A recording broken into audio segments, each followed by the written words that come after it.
ABC Sport Digital Radio, your home of basketball.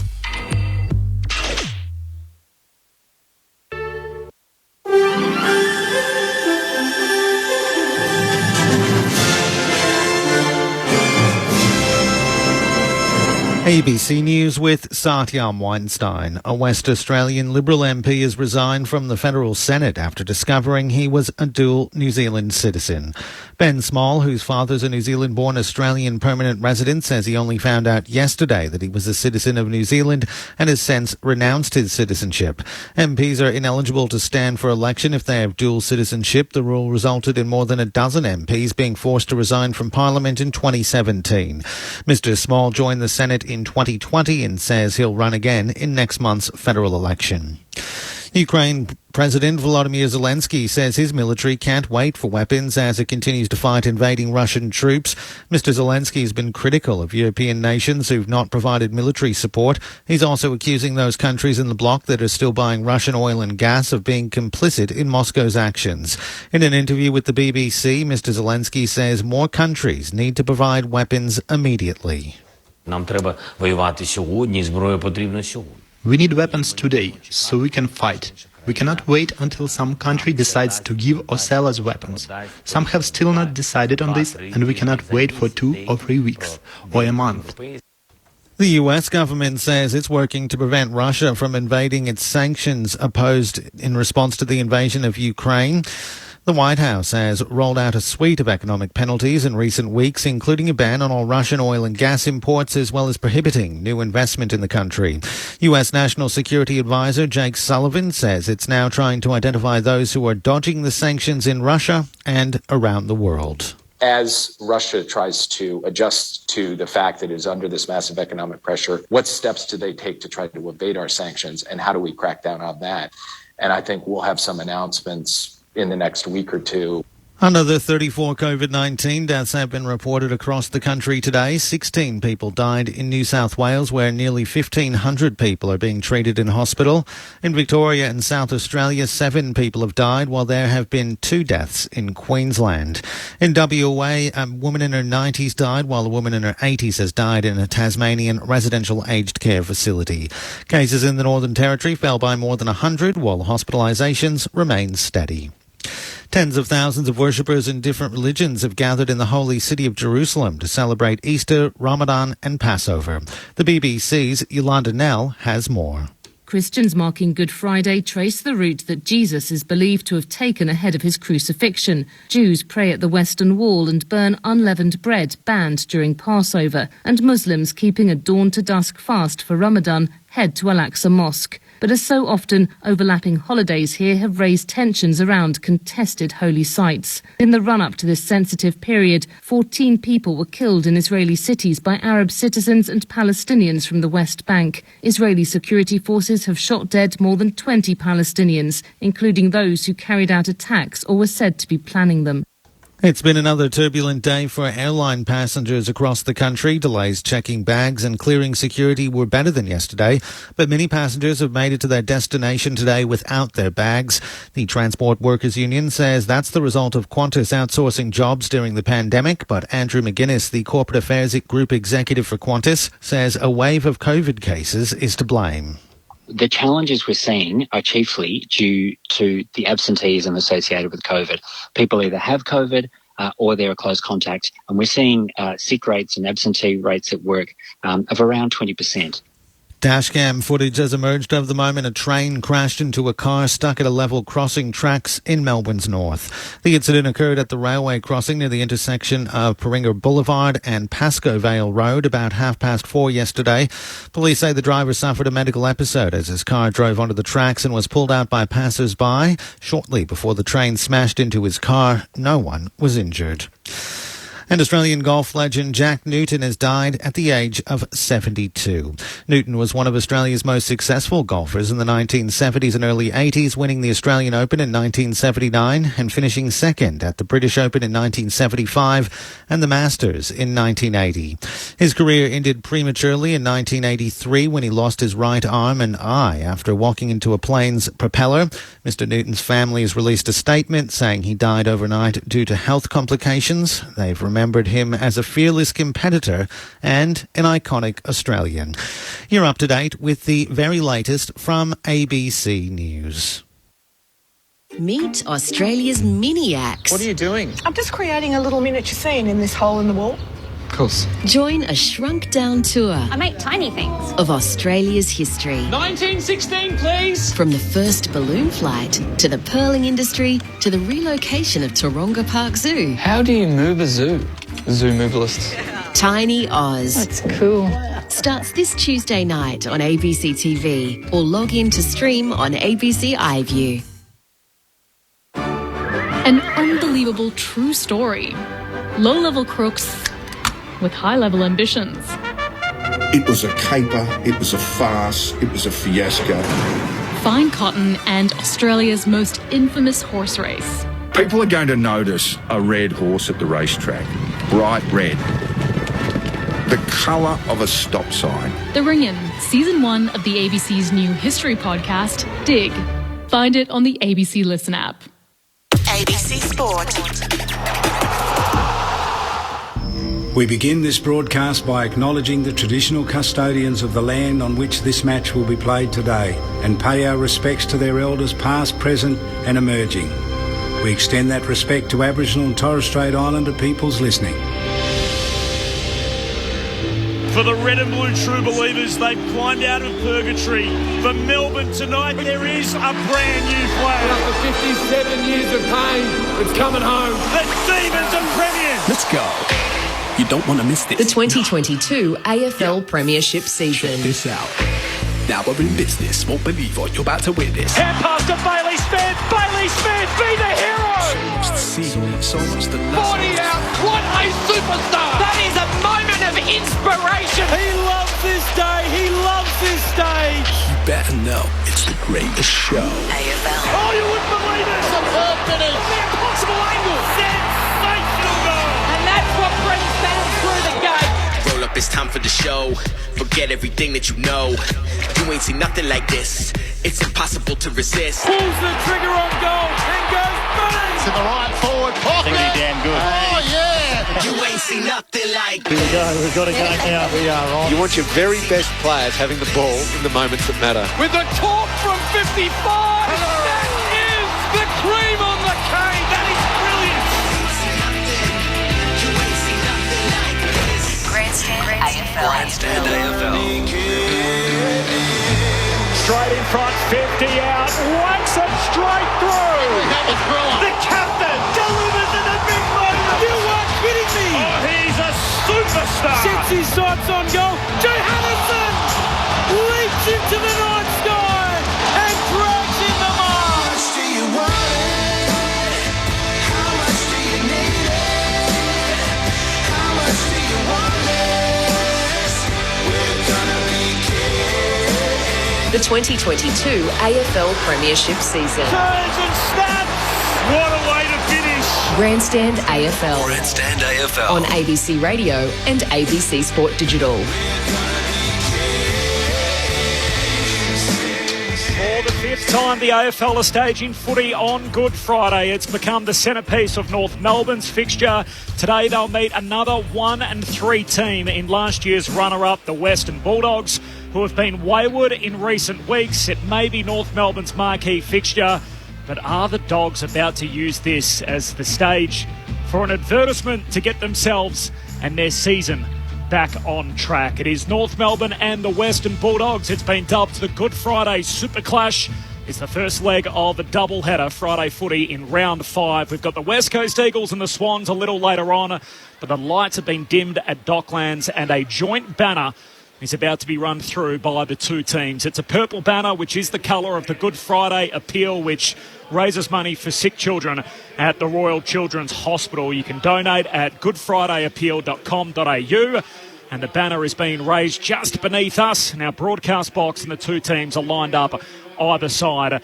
The banner reads, today we're celebrating the real superheroes amongst us, the staff and patients of the Royal Children's Hospital. There is no late change for either team. For North Melbourne, Tom Powell, the 20-year-old, is the sub, while for the Western Bulldogs, it is Mitch Wallace again. And there's a number of young kids and their families which are actually going to lead the charge through the banner, which is a beautiful touch. Various members from the Royal Children's Hospital, as well as the staff that are involved, and the players are actually lined up either side, supporting them through it with a round of applause. And now the two captains will meet, and Jack Siebel and Marcus Bontempelli, a handshake as they follow through the banner. Corbin Middlemass alongside Kelly Underwood, Nick Moldhouse, Cameron Ling and Tim Hodges, our commentary team here at Docklands. Good afternoon to you, Cal. Good afternoon, Corbin. This is special, isn't it? The lights are off. There's some purple lights dimming the entire stadium to match with this purple banner. And it was a standing applause. So standing ovation, right across the stadium. We've got fans up in the third tier, sitting right up the very top. And the bottom tier is almost full. And then a little sprinkling of fans in the second tier here, and it was a lovely sign of unity. The two teams coming together, making that guard of honour. Sometimes things are bigger than football, aren't they? And happy Good Friday to you. I haven't heard the rustling of the Easter egg packets in the back of the box, but surely someone did bring some. I was going to stop off and buy some, and then I thought, no, someone will bring them, surely. So I feel like I'm ready to roll away like an Easter egg already. I know we haven't even got there, but the crowd's going to be fascinating. I mean, that's the result tells the story clearly, because no one saw a staggering start for the Dogs, although their next month is very favourable if they can get rolling here today. And the crowd is always a big talking point. So that the fifth year, as you've said, and last year was just the 28,000 here, and a couple of years ago, 2019 against Essendon was 48,000. So can we get around 30,000 and really create something special on this day that's still controversial? I'm still talking to people, during the week. I got out of lunch with the in-laws, just between you and me, but the in-laws were shocked that football was still on, and that I had to work, and that for one day, why can't it just be a sacred day? But everyone has different beliefs and different religions. So the NRL have played games on Good Friday going back to the early 90s. 1993, they had their first fixture. There's been various cases throughout history. Sandy Koufax, a famous pitcher from the LA Dodgers, or the Brooklyn Dodgers back in the day, actually missed a World Series day because game one because it fell on Yom Kippur. So essentially he decided, look, I'm not going to play on this particular day. We haven't had anything like that in the AFL. So we're 5 years into the concept, and we haven't had one Christian player come forward and essentially say, look, I don't feel comfortable playing. Well, and which would be their right to if they wanted Absolutely. to. That's completely fine. I don't have an issue. I went to a Catholic high school, and I suppose I got brought up as a Catholic. But I got no issues with it. Mick, I don't know if you feel strongly about it, but I'm a little bit... There's so many different religions, upbringings, different backgrounds, everything celebrated right across. To have one particular religion dictate which day we can and can't play on, I'm fine that we've moved from that, and I don't mind the fact that there's Good Friday. No, I agree. I agree to a point. I still think it should be acknowledged and not forgotten, and the kids don't let that be forgotten. It's, when you think of the Royal Children's Hospital, we automatically think of Easter. So, and as long as we don't... I think for Catholics, I was raised a Catholic too, but again, I totally agree with you. There's all sorts of Catholics too, from 1% to 100%, whatever you believe. But it's a day when you used to scratch around thinking, what can I do? Because there was nothing open and there was no sport. So I think it's good that we're playing games, but I also think it's wise to acknowledge it. And if I can just say, Kel, I almost had some chocolates for you. My grandson, Denver, first prize at St. Peter's, second last year, first this year, couldn't even fit in the boot. And I said, what are you going to do with it? And he said to his grandmother and myself, Pa, I'm going to give chocolates to the kids in the street, kids at the hospital, and I'm going to bring a lot on Sunday to my cousins. So what a great little boy he is. But I said, what about us? And he said, you'll get it on Sunday. Mick, what a terrific boy. But that doesn't put any Easter eggs in our stuff. None at all. And why wasn't he thinking of your past colleagues? Well, look, you fair dinkum. Look, they're $3 down the shop. Not the good ones, Mick. No, they're not. Don't get the $3 ones. No, in fact, you know what? Isn't it funny? I was thinking on the way coming in, I was past a couple of shops that were selling chocolates and things. So don't get the rubbishy ones. I mean, that takes it away. You've got to have really good quality chocolate. That's it. The interesting thing about the Good Friday fixture, and we're only 5 years into this concept now. There was no footy in 2020 over the Easter weekend. we resisted for so long playing games on Good Friday, and now that we do, they plonk a fixture at 4:20 in the afternoon when you think the most important time on the religious calendar is really 3 to 4, when Mass is on Good Friday. If you're going to play a game, why wouldn't you just play an ordinary Friday night game at 20 past 7 or 10 to 8 or whatever like we ordinarily do, and just have a one Friday night game? I don't know the answer to that question, other than I think tied in around the Good Friday appeal and trying to create even more awareness for the Royal Children's Hospital. That could be my only guess. It is unusual, though, to avoid it for so long and then go, you know what, we're just going to plonk it right in the middle of the afternoon when everyone's meant to be at church. Did you say it was 3 to 4, church? Yes. That gives them 20 minutes to get to the game. That's fine. The game itself, I mentioned it in the lead-up, it feels like you can approach it one or two ways. How competitive are North going to be? It's their marquee fixture, a chance for them to play a standalone game with the eyes of the nation on them. Or are they just here to play the bigger part in getting the Western Bulldogs back into form? I'm worried it's the latter. Well, I really am. Well, I'm not sold on the Western Bulldogs at the moment because there's too many bits and pieces that are hanging out of the better side. And basically it's Keith now out for, 5 or 6 more weeks. Their backline has been exposed through this year already. There's a question mark in one of the papers today, where's Liberatore? Well, Liberatore's playing half forward, and I just cannot believe that, Lingy, we've sat here before and said, let's get Liberatore in the middle. He goes in the middle, creates an opportunity, creates a real contest, and for some reason or other he's out of there. Now, I know it's all good to have these other players in there, but I still think there's a great place for Liberatore. The other thing is, if I can just say on this match, there's 2 players in particular, or there's a lot of players in North Melbourne I want to watch, but 2 in particular who have had a big impact already. Hugh Greenwood, 21 clearances. That's well short of, say, a player like McRae, who's had 31, and that's the Dogs. Jason Horne-Francis, 18, he's second. The handballs, well, Greenwood and Horne-Francis are there together. Contested possessions, Greenwood 48, Jason Horne-Francis 41. I think there's a player they got pretty cheap, and there's a player they've used first-round pick. Both have had an impact. One's going to be at 12 to 15-year play. The other one's, 3 or 4 years left in him. But very, very important players right now, because as we've discussed before, you win the midfield, you win the game. And that happened last night. And you know what? If these young players can get on top, it's a pity that young Thomas is not playing. That they could chase. Have a look at the game they played against Sydney last week. They were, all but over the line. I agree with everything you're saying, but my big concern is, and I'm with you on the Bulldogs, haven't been overly infatuated with the way they've been playing. You talk about that midfield battle. I then go back to that midfield. Bontempelli, Jack McRae, Libba, if he plays there, Bailey Smith, Adam Treloar, Josh Dunkley. And it's deep as. You just think, okay, North are going to be able to go with that Bulldogs midfield for 14, 16, maybe 18 minutes per quarter, and then the Dogs midfield will just break them. And if that Dogs forward line, which missed everything under the sun last week, fires a little bit better, and Norton and Ugelhagen and all these players get rolling a little bit, I have some serious concerns. Now, unfortunately, Corbs has been saying that this is the 5th instalment of the Good Friday clash, and it's North Melbourne's marquee game. They've unfortunately timed it at a point where North Melbourne are at their absolute bottom. And no, I agree with that. In a showcase game like this, if the Dogs get a hold of them and get a hold of them in a big, big way, it not only has repercussions for on the field, what happens, but also off the field and whether or not they hold this game. Because if they get blasted out of the water by 80 or 100 points... But the Dogs haven't kicked that this year, and they haven't kicked it because their forward line is dysfunctional, because their second tall is out, and I'm not, I've been a pretty harsh critic of him, but he does lend an alternative, and that's Josh Bruce, of course. Now, they're not kicking a lot of goals. Can I ask just one thing? A young player, Ugelhagen, who's going to be very good, we all think, often will get found out against some of the experienced defenders, better players, everything like that.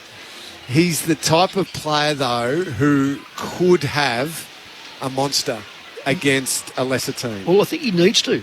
I think he really does need to do that, because the Dogs, if the Dogs expect to get back in a bit of form, they need all players contributing. Tim Hodges is on the boundary for us. Hodgie, good afternoon. Happy Easter, Corbin, to you and the crew. Jai Simpkin, game 100, won the toss. The Kangaroos will kick to the Coventry end. That's the right of screen if you're at home listening to us watching.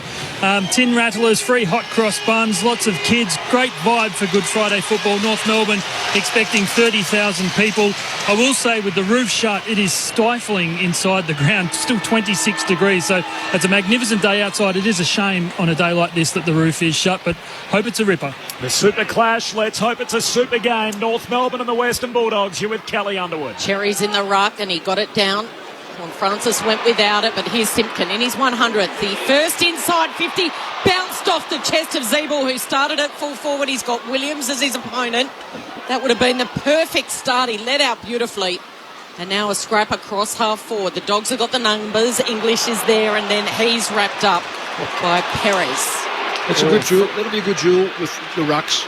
English a bit more mobile than Goldstein at the moment, but true ruckman Goldstein. English kicks it out to Hunter on that city wing, takes the mark, hand pass away to Dale, sends the Bulldogs to half forward with a long kick in the Norton direction, no mark, Bontempelli bops up, hand pass to Waitman, goalless last week, he kicked the opener in the first minute here.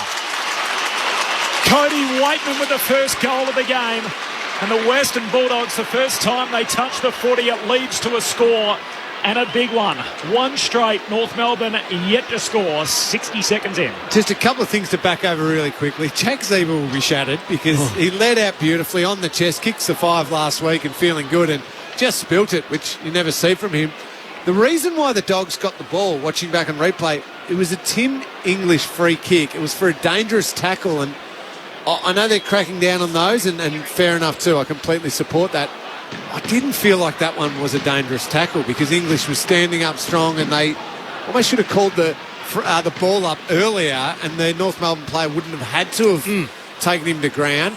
And then the Dogs fly down, a nice finish by Waitman. Goldstein started forward, so two number 22s alongside each other there, because it's O'Brien who's got him for company. So they win the centre clearance here, North Melbourne. They get it to half forward, but Richards, it spills his way, handled to himself in the end, then comes back inboard. Needs to be a favourable bounce for English, and it is.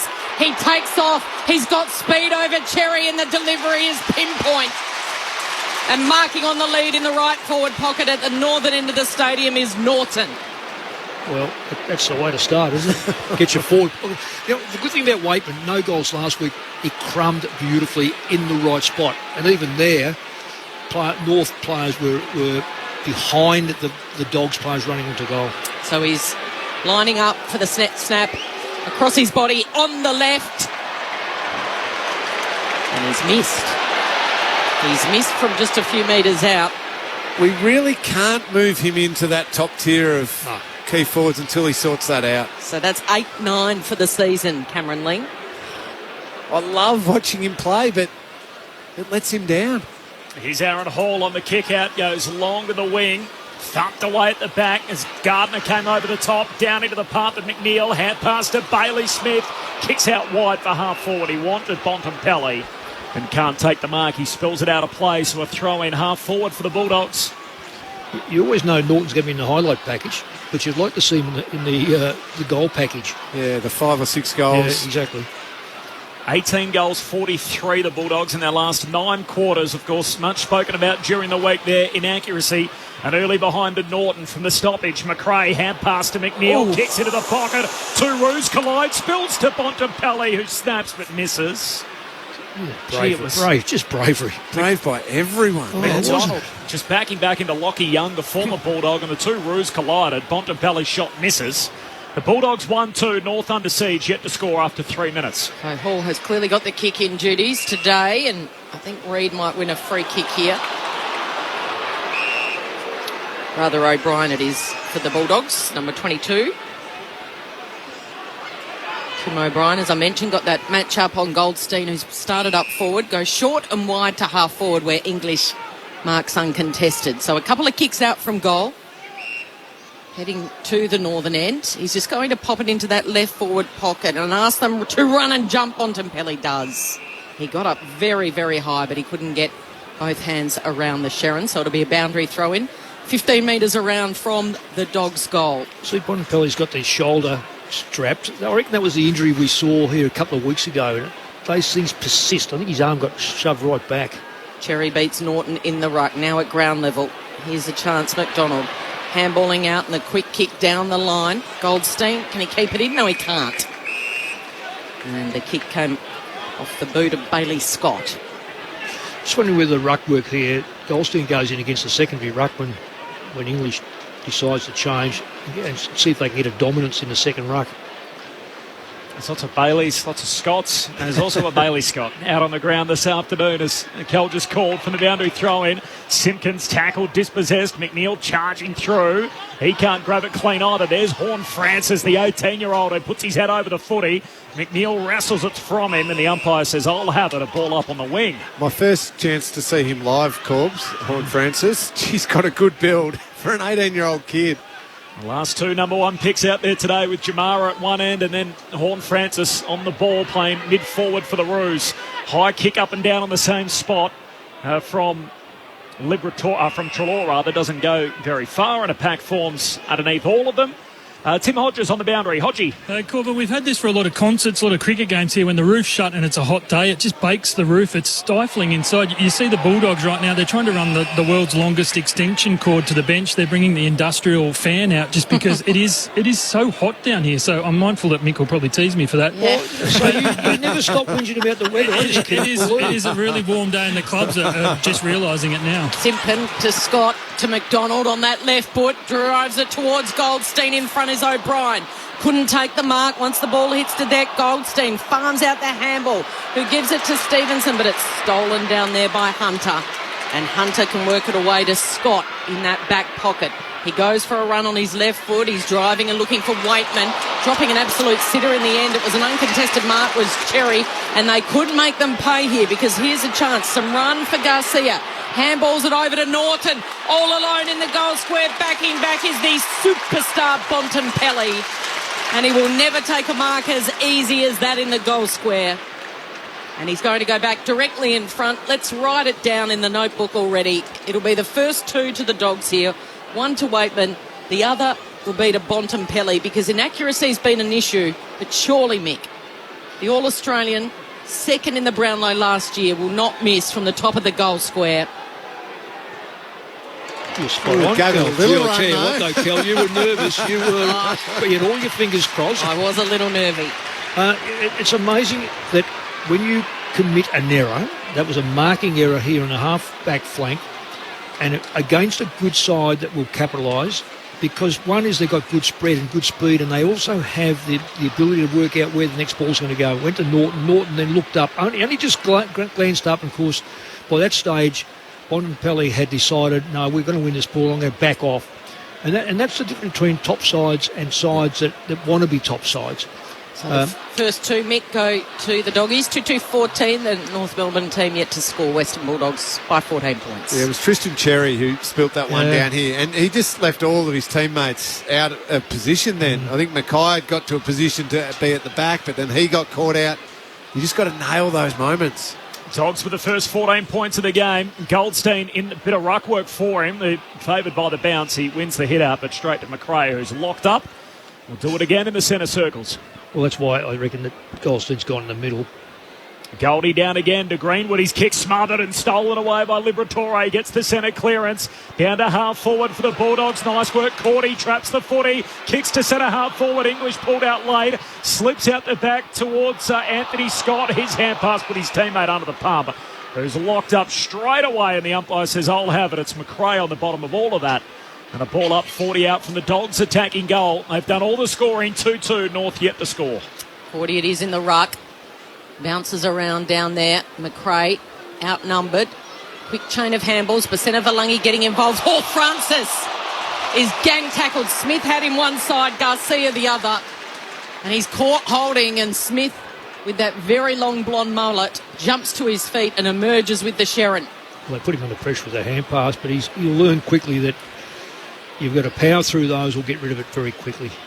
It's not the 18-year-old hanging off you anymore, is it, Mick? No, there's no birth certificate. Once you're on the ground, you're on the ground. So Bailey Smith. Oh, he's kicked into Horn Francis, the player on the mark, directly out in front of goal, 50 metres out. And the two number 6s, we're going to see that match up for a while over the next 10 years. It was impressive though, wasn't it? He was onto it. He was concentrating the whole time. It beautifully. Yeah, good smother. They stand each other at the stoppage. Goldstein wins it down. Stolen by Cordy, though, again for the Dogs. Hand pass to English at centre-half forward. Surge kick to the top of the goal square. Bont one out in the cage. Shakes the defender. Outside of his left boot. Threads it. Great work. Got rid of Lockie Young, and the Bont does the rest. What a weapon he's proving to be out of the goal square. 3-2-20. North Melbourne yet to score. 10 minutes in, the Dogs are all over him. Impressive by Bontempelli with his body use there. I don't know if I'm sitting in the coach's box like David Noble, if I love that matchup now. No. Well, do not want him caught on Marcus Bontempelli, Lockie Young. Not that deep. And when you shuffle him around, I'm not too sure whether Bontempelli will stay there or move out just to collect the right player. But it is the wrong player. Still down there now, Mick, isn't he, alongside Norton in that goal square? Yeah, now they're going to get Aidan Core, who's sitting just out in front of him. That's the matchup you want when it's coming in deep. He just too simple against Young. And it means Livers right in the thick of things here.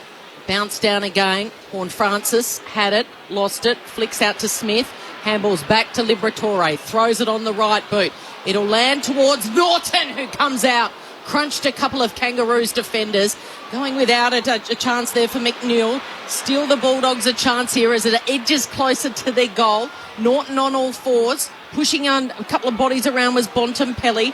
Cordy, handballs, back to Liberatore. Standing start on the left. It's marked in the goal square by Mackay. I love what Tim English is doing from the ruck and the centre bounces, just charging forward and getting dangerous. A couple of times he's nearly been used. It's a good move. Big alarm bells here for North Melbourne and David Noble. Taylor off the back flank. Kicks down the city wing. Ford trying to work his way to the front. Spoil comes at the back from Williams. Back into dispute. Turner's hand pass a turnover. The Dogs win it back as McRae sweeping hand pass to Gardner, and he retreats with the kick to Tim O'Brien, the former Hawk. On the right back flank, he swings it to the opposite side to Giray. Heads down the wing. English is late trying to spoil. The non-controlling umpire is going to get the free kick to Luke McDonald. He was there first. English came late with the contact, and Luke McDonald will get the free on the wing. And his piercing kick needs to be spot on. Cherry had to really stand and couldn't pull down the mark. Spoil came from behind by Gardner. Now it works up to Hunter, who takes them on. He has a bounce. Oh, he's run too far. It's the old basketball travel. Yeah, he did. He bounced one, but I reckon he forgot the second one. So Lockie Hunter took on Horn Francis, got around him, and now that has given away the free right in front of the Bulldogs bench.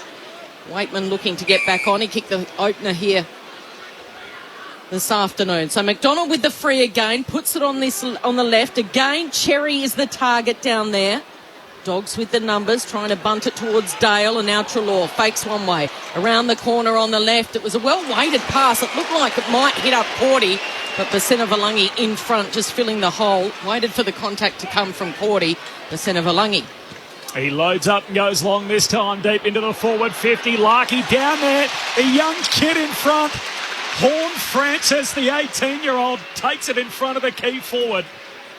Out wide, about 40 from goal, right half forward. If he can't find someone here, really, this is up to him to have a crack at this, because he is a very skillful player. The Dogs have got it very well covered. I can't see, unless he wants to go into Simpkin, who is now totally clear. Absolutely. Yeah. Wow.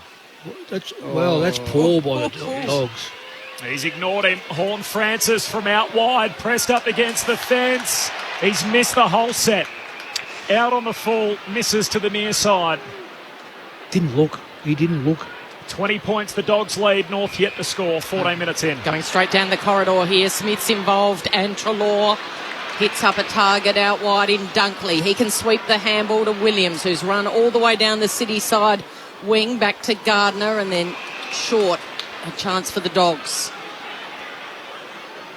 This is Scott going backwards now to Gardner across half back. Oh, this is risky. Larkey almost got there.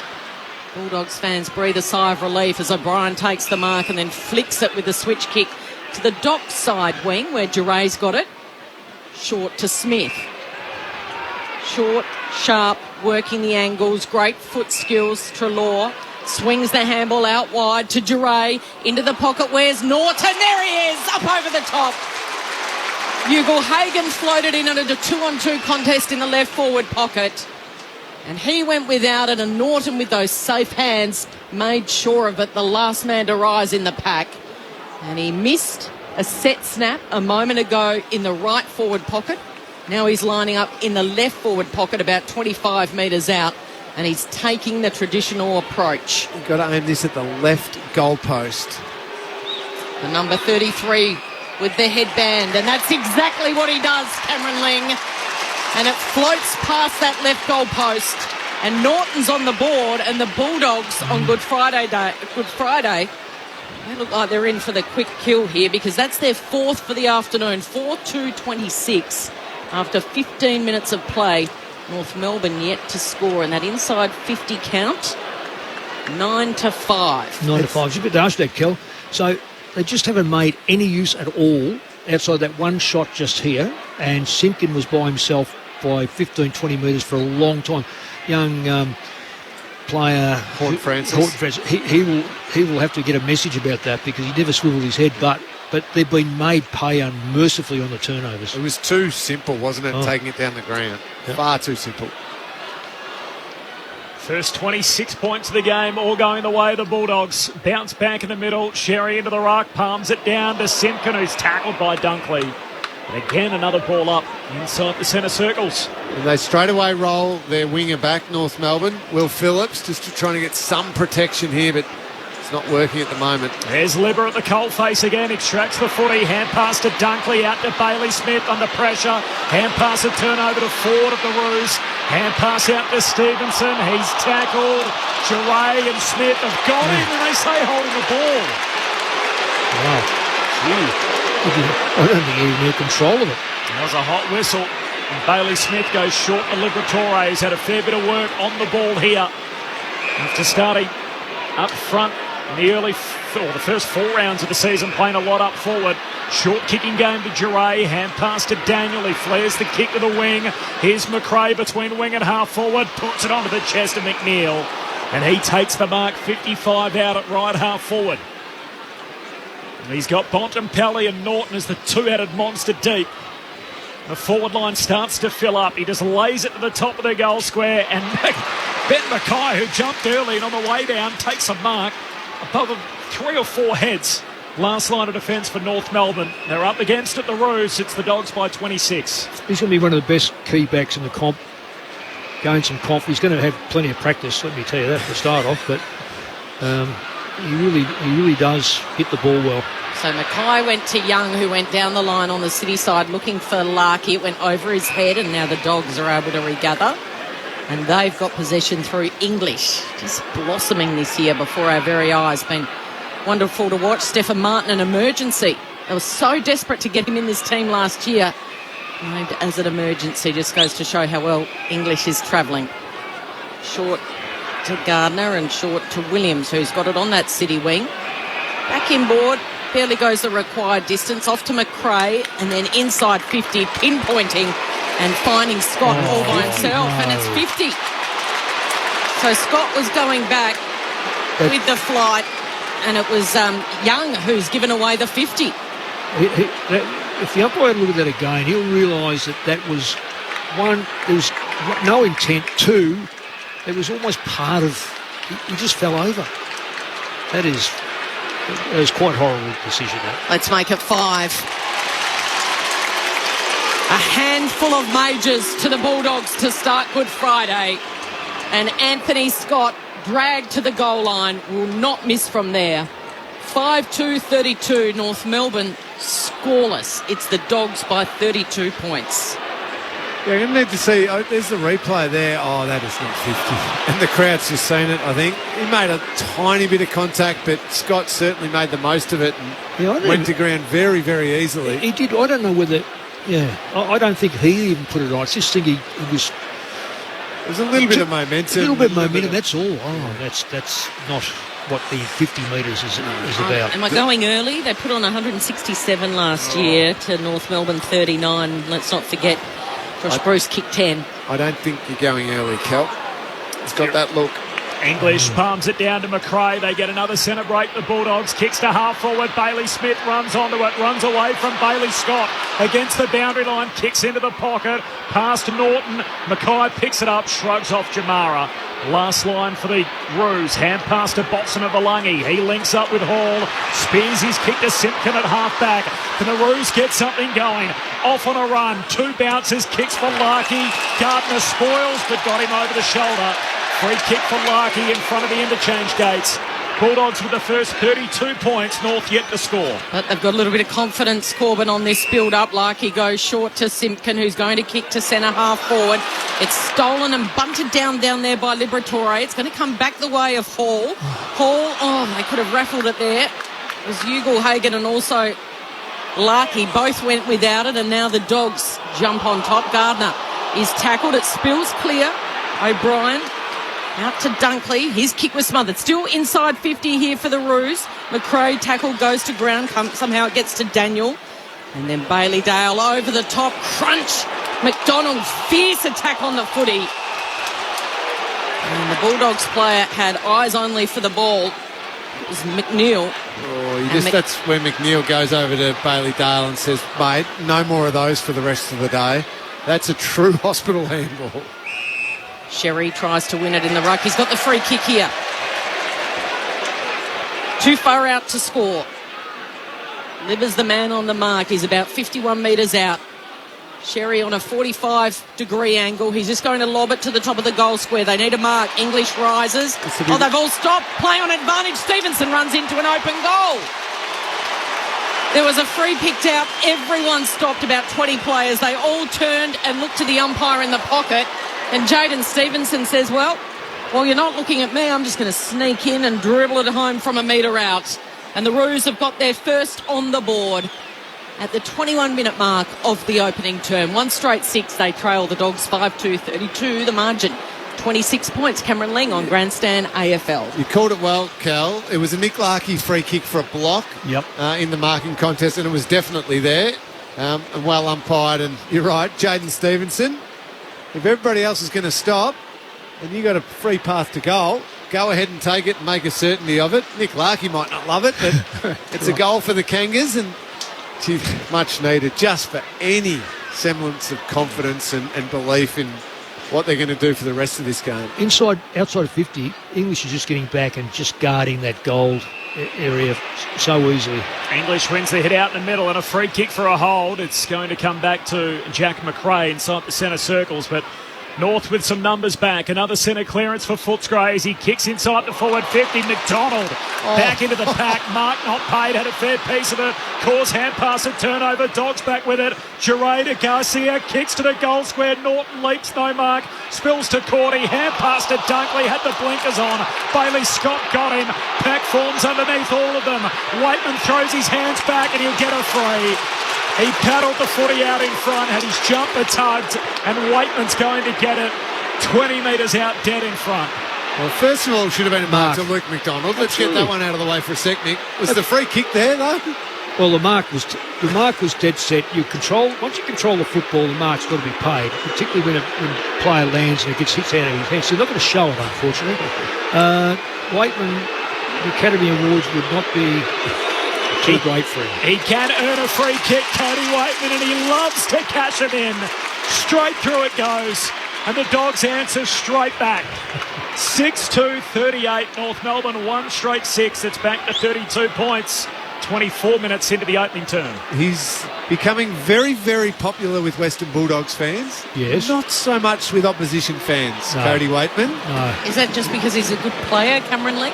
You always have to have that element, I think. You need to be good to really get under the skin. But, yeah, Mick's right. I think there's a nomination in the Academy Awards for that one. I think there was a little hold. Oh, yes. But he threw his arms back and head back. And yes. Remember he had that final against Essendon last year? I think he had 4 goals and 4 free kicks. And It feels like the reputation's sort of enhanced in the early stages of this year. year. The umpires have really got to be certain. There probably was a little hold in that one. Dogs by 32. Sherry down to his teammate in Davies Uniacke, and then the driving kick to the top of the goal square. Who was there? Oh, player in front. Great. That is a great mark. Duray it is in the blue boots. Sorry. Yeah. Fantastic. He flicks it where he's got some numbers in English, spoilt by Sherry. Down McRae, dancing one way, then the other. The awkward right boot, but it's effective short to Liberatore. Back in board. Thought about the handball to Duray, who's streamed forward. Instead, goes back to Bailey Williams, who's kicking backwards to Gardner. Now they've worked it round the city side, the short parts to Smith. They're just picking them to pieces here, the Bulldogs. Slicing them to pieces with these sharp kicks. So Smith to Dale. Dale, all important inside 50. Waitman! That's a good one. Waitman with a little bit of hang time over the top of Artu Basenafalangi. It was a one-on-one contest, and it looked like it was going to slip through his fingers. But he jumped so high, the knees were up on his chest from a standing start, and he took the Sharon right at its highest point. And Basenafalangi, standing behind him, couldn't even get a knuckle on that ball. He's had a big impact in the game so far, is Liberatore. Lining up for his third goal in the opening term. Waitman has slotted it. And this has got a real smell about it already. 7-2-44, the Western Bulldogs. The Kangaroos are running last year's grand finalists into some form. 1 straight 6. It's the biggest lead, 38 points. And we've still got 4 minutes to play in this first quarter. Now, Mick, I've never coached an AFL game. You've coached more than anyone else. But if you have the best clearance player in the AFL and you're playing at the centre bounce, it feels like we're seeing a clear cause and effect between what Tom Liberatore can do. Well, the other thing is, too, if you're going to keep dropping a winger around in front of the back line or to help your back line, that means the Dogs have got an extra player. That's the last thing that you need is an extra Dogs midfielder hanging around the stoppage, because one is that they'll win it, and two is they can then kick it to wherever they please. And they're plus 14 in contested possessions at the moment, the Dogs, which the Dogs dominate contested possessions, they win games of footy. Absolutely. It's what they rely on most. You can't get players behind the ball, it's just going to kill you. Back in the middle, English wins it down and then follows up, kicks it out of the centre square to centre half forward, clean bowls everyone. Here's Hall off the back flank for North, kicks to half back, strong leap and a mark is going to be paid. It's coming back to Flynn Perez off the back flank. For North Melbourne, the Roos, it's their home game, but they're in their white shorts, predominantly white jumper with the blue stripes, and the Dogs in their traditional jumper and the royal blue shorts. That's not 15 as he goes to Bailey Scott. Scott back to Hall. Back to Scott. Swings it across the back flank, and here's Ben Mackay who takes the mark. And he goes on a little stroll and then just has to kick a high ball to a contest on the wing. Ford arriving late, happening to spoil for North, and it's out of play in front of the interchange gates. And the biggest thing working against the Kangaroos at the moment, Mick, is the Dogs have started the season badly. So this is a game where they're going to stay hungry for the whole game and you'd think really go on with it. If they were coasting and they were sitting 4-0, they might just float through the rest of this game, but this feels like a hungry Dogs team. Boundary throw in on the Dogs side wing, and English didn't do it in the air, but it did it at ground level. Little toe poke kick right to the arc where it's fired out by Garcia. Trelaw's involved, and now Smith kicks around the corner. Norton attacked it with courage. Basenafalangi is down behind play, and the umpire has seen something. It's a free kick in the back pocket going the Roos way. Talk about courage. That young kid, he's just wearing 3 knees in the back from his teammate and 2 Dogs players. So Simpkin got it over, and then the kick out of the defensive 50 just bobbed up and allowed the Bulldogs to get involved. And so Hunter was able to snaffle it and kick backwards to Gardner, who's going to kick to Hunter again on the outer side. There's still a couple of kicks from goal here, the Dogs. There's plenty of time for an 8th in this first term. Hunter takes some ground and then drives it deep inside 50. Mackay, the juggled mark, last in the pack. Back pocket for North. Where's he kick it to? Because the North are collapsing on themselves and just leaving the Bulldogs with a very good layer, defensive layer, where they can just going to keep bringing the ball back until they hit a target and have a shot on goal. They've had 15 fewer contested possessions, 57 fewer disposals overall. There's Mackay to McDonald, and then the long kick down the line. There's a free kick here. Sherry's been felled away from the play. He's going to get the free kick on the wing. Picks himself up off his knees. And a hand pass away to Simpkin for North, who can send his kick to half forward. Goldstein marks, turns and plays on quickly. Kicks for Stevenson, kicks it too wide. Out on the full. No score for this entry inside the forward 50 for North Melbourne, and Richards can take it away for the Dogs. And it's going to find its way to Treloar at centre half back, who's usually elite with his foot skills, and this time he certainly is. He hits up Bontempelli, waits for the lead. It comes from Waitman. He gets down low and he's taken a mark in front of Bacina Valangi. He's going to line up for his fourth goal in the opening term. Cody Waitman, the 21-year-old. He'll run around here, get the extra metre or so that you can with the stand rule. He's been accurate this season, Lingy. 5-1 from 4 games this year. His PB is 4, which came against North Melbourne in round 16 last year. So a tightish angle will need to kick from 50. On the traditional approach, he has converted that. It wasn't touched on the line. And Waitman has kicked 4 goals in 30 minutes of football. He didn't need to run around, but North should have touched that, shouldn't they? Absolutely. I'll tell you what, though, Lingy, for a young player playing on a bloke that's kicked 4, hadn't kicked 4 before that mark, hadn't kicked 3 before the previous mark, it's too many. You're going to kill a kid. What North have got to rearrange their back line so that the one-on-one, he was going to expect to come off. The one-on-one has to change to settle the ship. Just make sure that Waitman doesn't be involved in the third goal. Now he's got the fourth goal. You cannot allow, because otherwise that kid's confidence is totally destroyed. Find another opponent for him. So North has 1 straight 6. Waitman's got 4 straight, and the Dogs have got 8-2-50. This is grim already. English wins it down. McRae's hand pass over his shoulder to Treloar. Another centre break for the Bulldogs. Out to McRae. McRae kicks inside 50 and English takes the mark. They'll have another look at the sticks after the bell at quarter time. He's done that well all quarter, just charged forward, and no one's been able to go with him, either Cherry or Goldstein. He's been a threat on a few occasions. This time he's got it. What a quarter for the Doggies if he finishes off. And probably even if he doesn't, it's still a terrific quarter. It's already the highest scoring opening quarter of the season. Not for the Dogs, but for any team in the comp. There was a lot of talk about their inaccuracy leading in. The kick for English fades out to the left. But I think it's fair to say they know where the major opening is. They've whacked on 8 in the opening quarter of the Good Friday Super Clash against North Melbourne. It is 8-3-51. The Bulldogs lead North Melbourne 1 straight 6. It is 45 points the margin. The goal kickers for the Dogs, 4 for Waitman, 4 and a quarter, 2 for Bontempelli, 1 for Anthony Scott and 1 for Aaron Norton. While for North Melbourne, Jaden Stevenson has their 1 goal. It was a free kick in which he took the advantage and ran into the goal square to bang through North's only goal. Tim Hodges is on the boundary. Hodgie, what can you see down there? Corbin, I'm just watching David Noble. He was waiting at the fence for that kick to go through for him to be allowed onto the ground. He's gone straight and called every North Melbourne player in. I'm just fascinated what he would be saying here. 2 weeks ago, 13 days ago, North Melbourne lost by 108 points in Brisbane.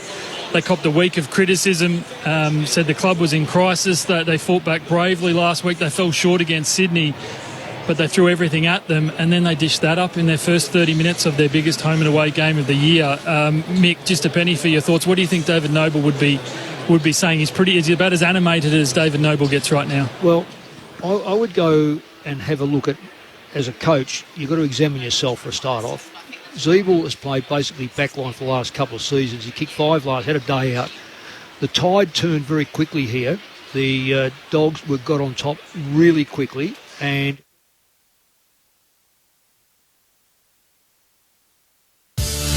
we apologise for this break in coverage and will return with the Grandstand AFL team as soon as possible. Stay up to date with the latest AFL news at abc.net.au/grandstand. Hear from the players, the coaches, check out scores and the broadcast schedule.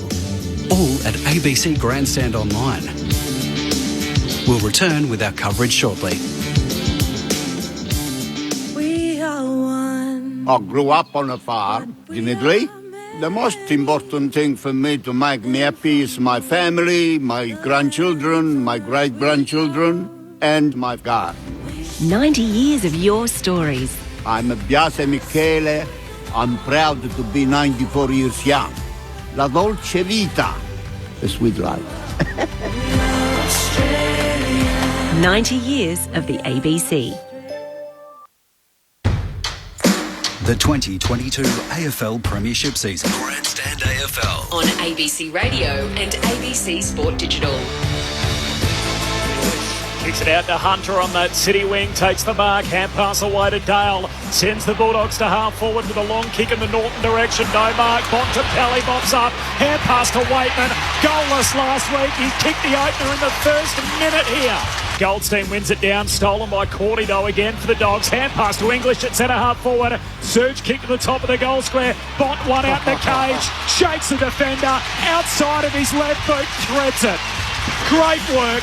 Got rid of Lockie Young and the Bont does the rest. Sherry on a 45-degree angle. He's just going to lob it to the top of the goal square. They need a mark. English rises.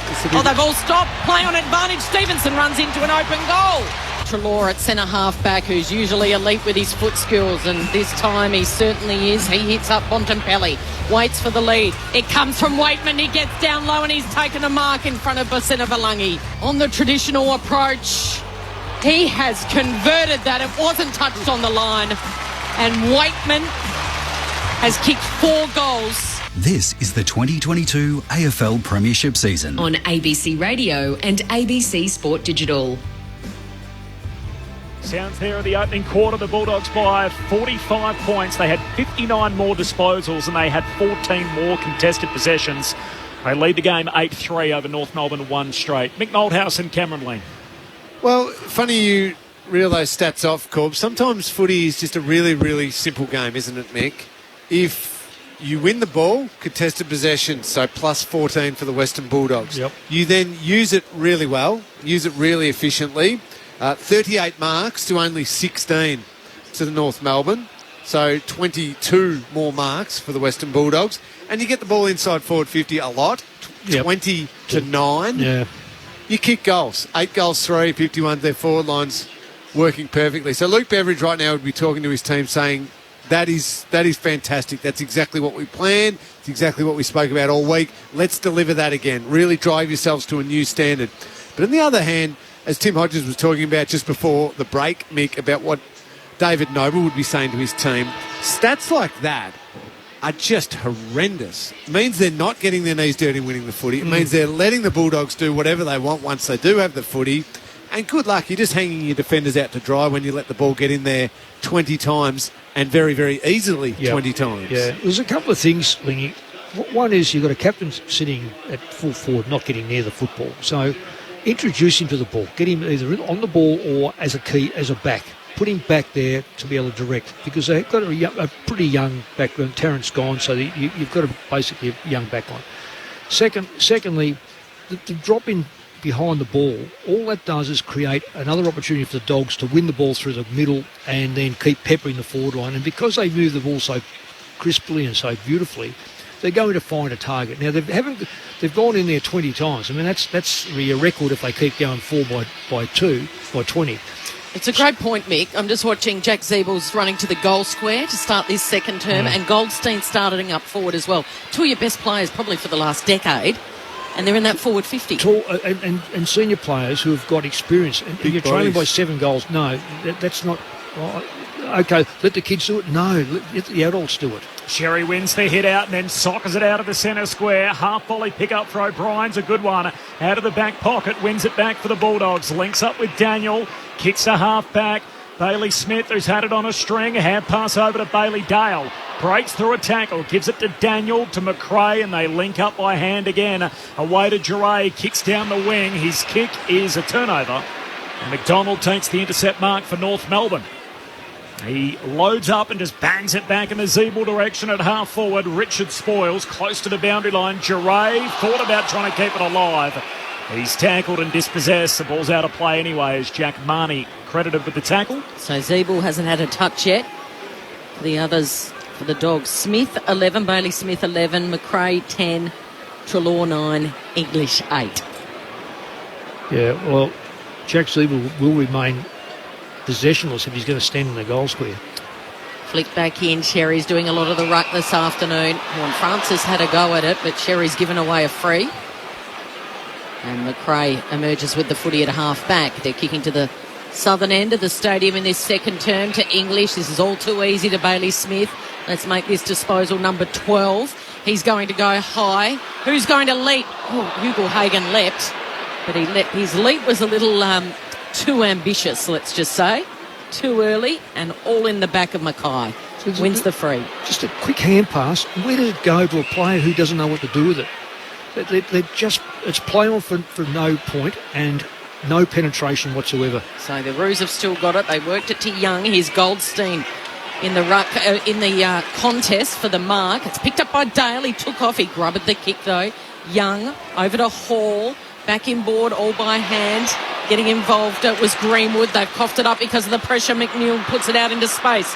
Inside 50. Here's a chance for Hugo Hagel. Can he break the tackle? It's still play on, says the umpire. So the Dogs pick it up. They kick it to the goal square. Norton's there. So too is Treloar. Treloar goes without it. And this time it is Bailey Scott that was able to get out of that defensive zone almost. Kel, you can't try and break a tackle and then not dispose of it and it not be holding the ball. Yeah, exactly. Everyone paused, didn't they? Scott went short to Josh Walker, who kicks long down the wing but turns it over. English with the intercept mark. And he's there all the time. They look up and English is covering that area.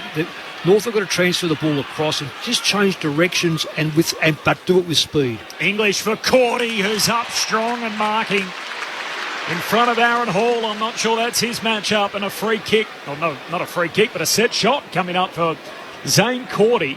He's about 35 metres out, the boundary line 10 away on his left-hand side. Good matchup. Well done by the Dogs. They created that one against Hall. They want any matchup against Hall because defence is not his strong suit. He's there to attack and create from half-back. And if they can isolate his opponent, perfect. Zane Cordy to Dogs swingman. They pick up where they left off in the first. They kick the opening goal of the second term. 9-3-57. North Melbourne 1 straight 6. The lead is ballooning. It's out to 51 points 3 minutes into the second term. Mick, can I just pick up on one thing you spoke about in the first quarter? North Melbourne, after the centre bounce and the 6-6-6, they're dropping their winger behind the plate. Now, the reason why we both think that's not a clever idea is the Western Bulldogs aren't normally a naturally high-scoring, fluent team. Their forward line hasn't been firing on all cylinders and everything like that. What they rely on is a total dominance of contested possession in the middle of the ground. If they end the game plus 30 in contested possessions, they will kick a winning score. So by allowing them to have the number at the contest... An extra player. ...is just playing into the perfect type of football that they want to play for the game. Great insights. Mick Malthouse, Cameron Ling, still Sherry in the ruck. Tap down was beautiful, and then the kick inside 50 comes from Simpkin. Almost got there was Larky, dropped it in the end. They've got it inside 50. A tackle's been applied. It was from Turner. It spills out, and the Dogs able to clear it. Waitman juggling almost at the broadcast wing. But it's now Daniel swoops. A couple of little fumbles, and then a tackle applied on Richards. He won't be getting out of that, Ed Richards. So it'll be a ball up, half forward here for the Kangaroos. Zeeble is in the left forward pocket. Goldstein on the edge of the goal square. That's where they've been all afternoon so far. Sherry got the palm down. Bailey Smith, the quick hands to McRae, to Treloar. Oh, a fumble from Liberatore. It's stolen by Hall Francis. He turns around on the left. Where are the forwards? Flying and leaping, but unable to take it down there was Zeeble. And now Goldstein has to do the tackling on top of the pile-up, and it'll be a ball up. 35 metres out, 45-degree angle from the Roos goal. Oh, Richards is just removing Kane Turner. Dragged him out of there by the back of his jumper. Chucks it in the air. McRae collected by Zeeble, and now Liberatore's locked up by the same player, and Zeeble We'll get up last off the bottom of the pack. You hand the ball to the umpire and another ball up. 20 metres out from North's goal. Sherry grabs it out of the ruck. Tackled, taken to ground without the footy by English. Free kick for Tristan Sherry, and he's going to get a set shot here. And a chance to kick North Melbourne second. Can I just say, the setup here, I reckon North had 3 players up behind the ball, which I know they got the free kick, which means the Dogs have got 3 at the ball. Now, this is a miracle. I can count 1, 2, 3. I have counted 3 players. Now, it's a good defence if your forward line can work. I don't think I need to say that North probably need this goal. As Tristan Sherry moves in and delivers. Sneaks it through. It's now 9 goals to 2. 9-3 to 2 straight. The Western Bulldogs by 45 points, 6 minutes into the second term. Am I counting that right, Dealing? No, you're spot on, because, and what you're saying is the only chance North Melbourne had there was just to get a lucky free kick plucked out of there. Because if it hit the ground, the Dogs were going to clean it up. Run it out. So, and those players that are behind the ball, they look at it go over their head, or the Dogs players aren't going to kick it to them, because they've got not only have they got time, they've got numbers and space. So if they've got numbers, then it's only a little flick across hand pass. So I fear that North Melbourne, it's almost like you have to go back to schoolboy football and go everywhere, not to get dragged around by the chain, but have players at the ball that match up with the Dogs so you can have a good contested possession. So the Dogs kick the first 5 and then 1 to Stevenson. They kick the next 4 and then there's 1 to Sherry. The margin is 45 points. Dogs win it out of the centre, and the kick by Treloar's been marked beautifully in the air by Bontempelli. He cradled it to his chest in the end. His left foot kick wasn't great. Waitman was the man that he was trying to pinpoint. He would have been lining up for his 5th goal, which would have been a PB. But instead, the defensive mark taken by Young, who squirts the ball wide. And this is Bailey Scott at a half-back, looking for Sherry. Sherry going head-to-head in the ruck with English this afternoon. And Liberatore, a little bit reckless. Horn Francis pops up with the free kick. He goes hard at it, doesn't he? He certainly does. He's got the body of a bull already, and he's still a teenager. That kick wasn't great, though, from the top draft pick, Horn Francis, and Gardner easily picked that off. He wheels around and short kick into the back pocket where Scott's got it for the Dogs. He goes short to Tim O'Brien, the former Hawk, playing down back for the Bulldogs. He goes short. Not a great kick. Put Williams under the pump. The North trying to steal it back as Scott goes flying through. Hand pass off the turf. Away to Anthony Scott. His hand pass to Bailey Smith. He links up with Treloar. Back to Smith. His kick's a shocker. Turns it over. Centre half forward for North. Taylor to Goldstein. Hand pass to Greenwood. His shot at goal won't get there. Lands short from 30 out. And Dale Marks, last line of defence. They'll have another go down the city side as O'Brien's got it. Same spot, back flank. They should bring it back here, and they are going to do that. They've got numbers loaded up on this side of the ground. So O'Brien to Daniel. He takes a bounce. He delivers to Richards. They've got loose players everywhere. He goes for a bit of a dash across half-back. Delivers to Bontempelli. Got up high. Waiting at the bottom was Waitman, who's kicked it out of bounds on the full. So Cody Waitman's had his kicking boots on this afternoon. He's already kicked 4 in the first term. But that kick from right on 50 was an absolute shank and a chance for the Roos to reset across the last line. The kick from Scott comes out to the back flank. Flynn Perez takes the mark. Hand pass to Young. Long kick to the wing, and Sherry skids in, takes the sprawling mark. The Dogs, as they've done all season, choose not to stand it. So Sherry's going to go long into the pocket. Zeeble holds out O'Brien and takes the mark. And Jack Zeeble giving away a few inches, but strong in that marking contest. 2 things happened then, Corbin. 1, they had space to use the football. 2 is they didn't muck around. They went the longer kick, which bypassed the Dogs' line, and then they relied on a one-on-one contest. It's not going to work all the time, but the situation is, at least it's now in their kicking zone. Zeebel's first touch of the 40 is a goal. The bender across the body from 40 metres out, and he brings it back for a major. And for the first time in the game, North have back-to-back goals. 3 straight 18. The Bulldogs well out in front, 9-3-57. Dogs by 39 points, 11 minutes into the second term. Now they just got to try and do that a bit more and give Jack Ziebell the footy. Well, they can't wait for the Dogs to set up behind the ball, because if they do that, they're not good enough to find the short one, so therefore they're then compelled to kick the long one, which comes straight back at them. It's hasten, but with conviction. Yeah, if they can break a line quickly, then go quickly. If they're really well held up and everything, find a couple of safer ones until you're presented with another opportunity to break a line. So you're right. Once they're through, go. So the Roos kicked 2-1 in this second term, and there's a holding in the middle. It's holding on. It'll be a free to McRae.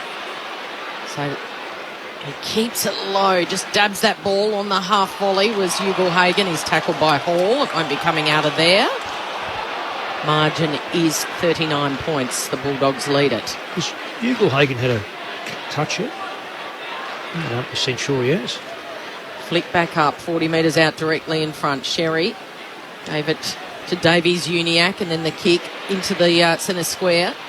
The centre circle, rather. Going back was Ford. He couldn't control it. Now it's picked up by English. He bombs it long. Who's there? Spoil from McDonald. Taking off after it is Mackay. He's got Norton right behind him. Mackay can't gather. The centre Valangi just basically lands on top of the footy. And the umpire blows a whistle to be ball up half forward here for the Bulldogs. They kicked 9 of the first 10 goals, the Western Bulldogs. North have kicked the last 2, but the Dogs still lead it comfortably by 39 midway through the second.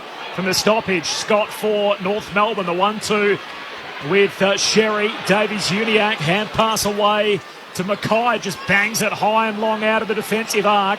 No mark, spills down to Bailey Scott again, comes charging through, sockers it down the wing, still in dispute. Ford extracts it, hand pass to Marnie, and he goes all the way back by hand to Simpkin. Hand pass into the middle of the ground for Davies Uniacke. To Sherry, back to Davies Uniacke, he'll kick in the Hall direction. Couldn't do it cleanly though. It's trapped in the end by Taylor, and then Taylor sends it inside 50. Ziebell at the fall of the ball applies a tackle on Duray. Still there's a scrap on just inside 50.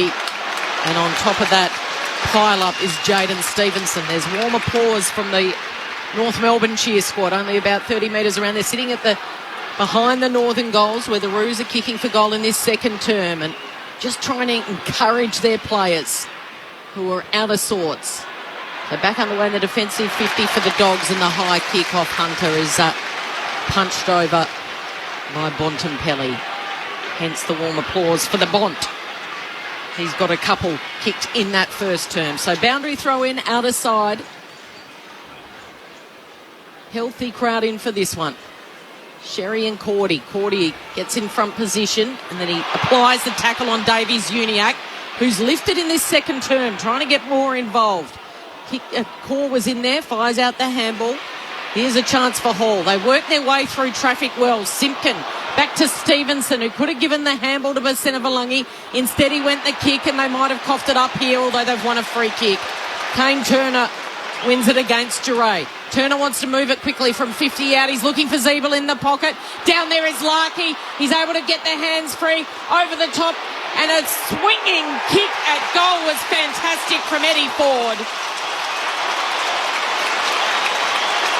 Eddie Ford snaps his first goal of the season. And that'll bring the Roos to life. They trail by 45 points at quarter time. They've kicked the last 3. And the margin now is 33 points. The Dogs 9-3-57 have gone to sleep for a moment. And North with a purple patch, 4 straight 24. Just much more competitive. They're scrapping away. Contested ball. Yeah, getting a hand in it. Even just little efforts, repeat efforts, Mick, that aren't necessarily ending up in a possession to a player, but they're tapping it forward and surging it forward. And then some good classy play. Nick Larkey was good there in that moment. And fantastic finish by Ford to finish with the goal. And the stats sort of support all that, both possessions and contested ball. So there's a lot to like at the moment.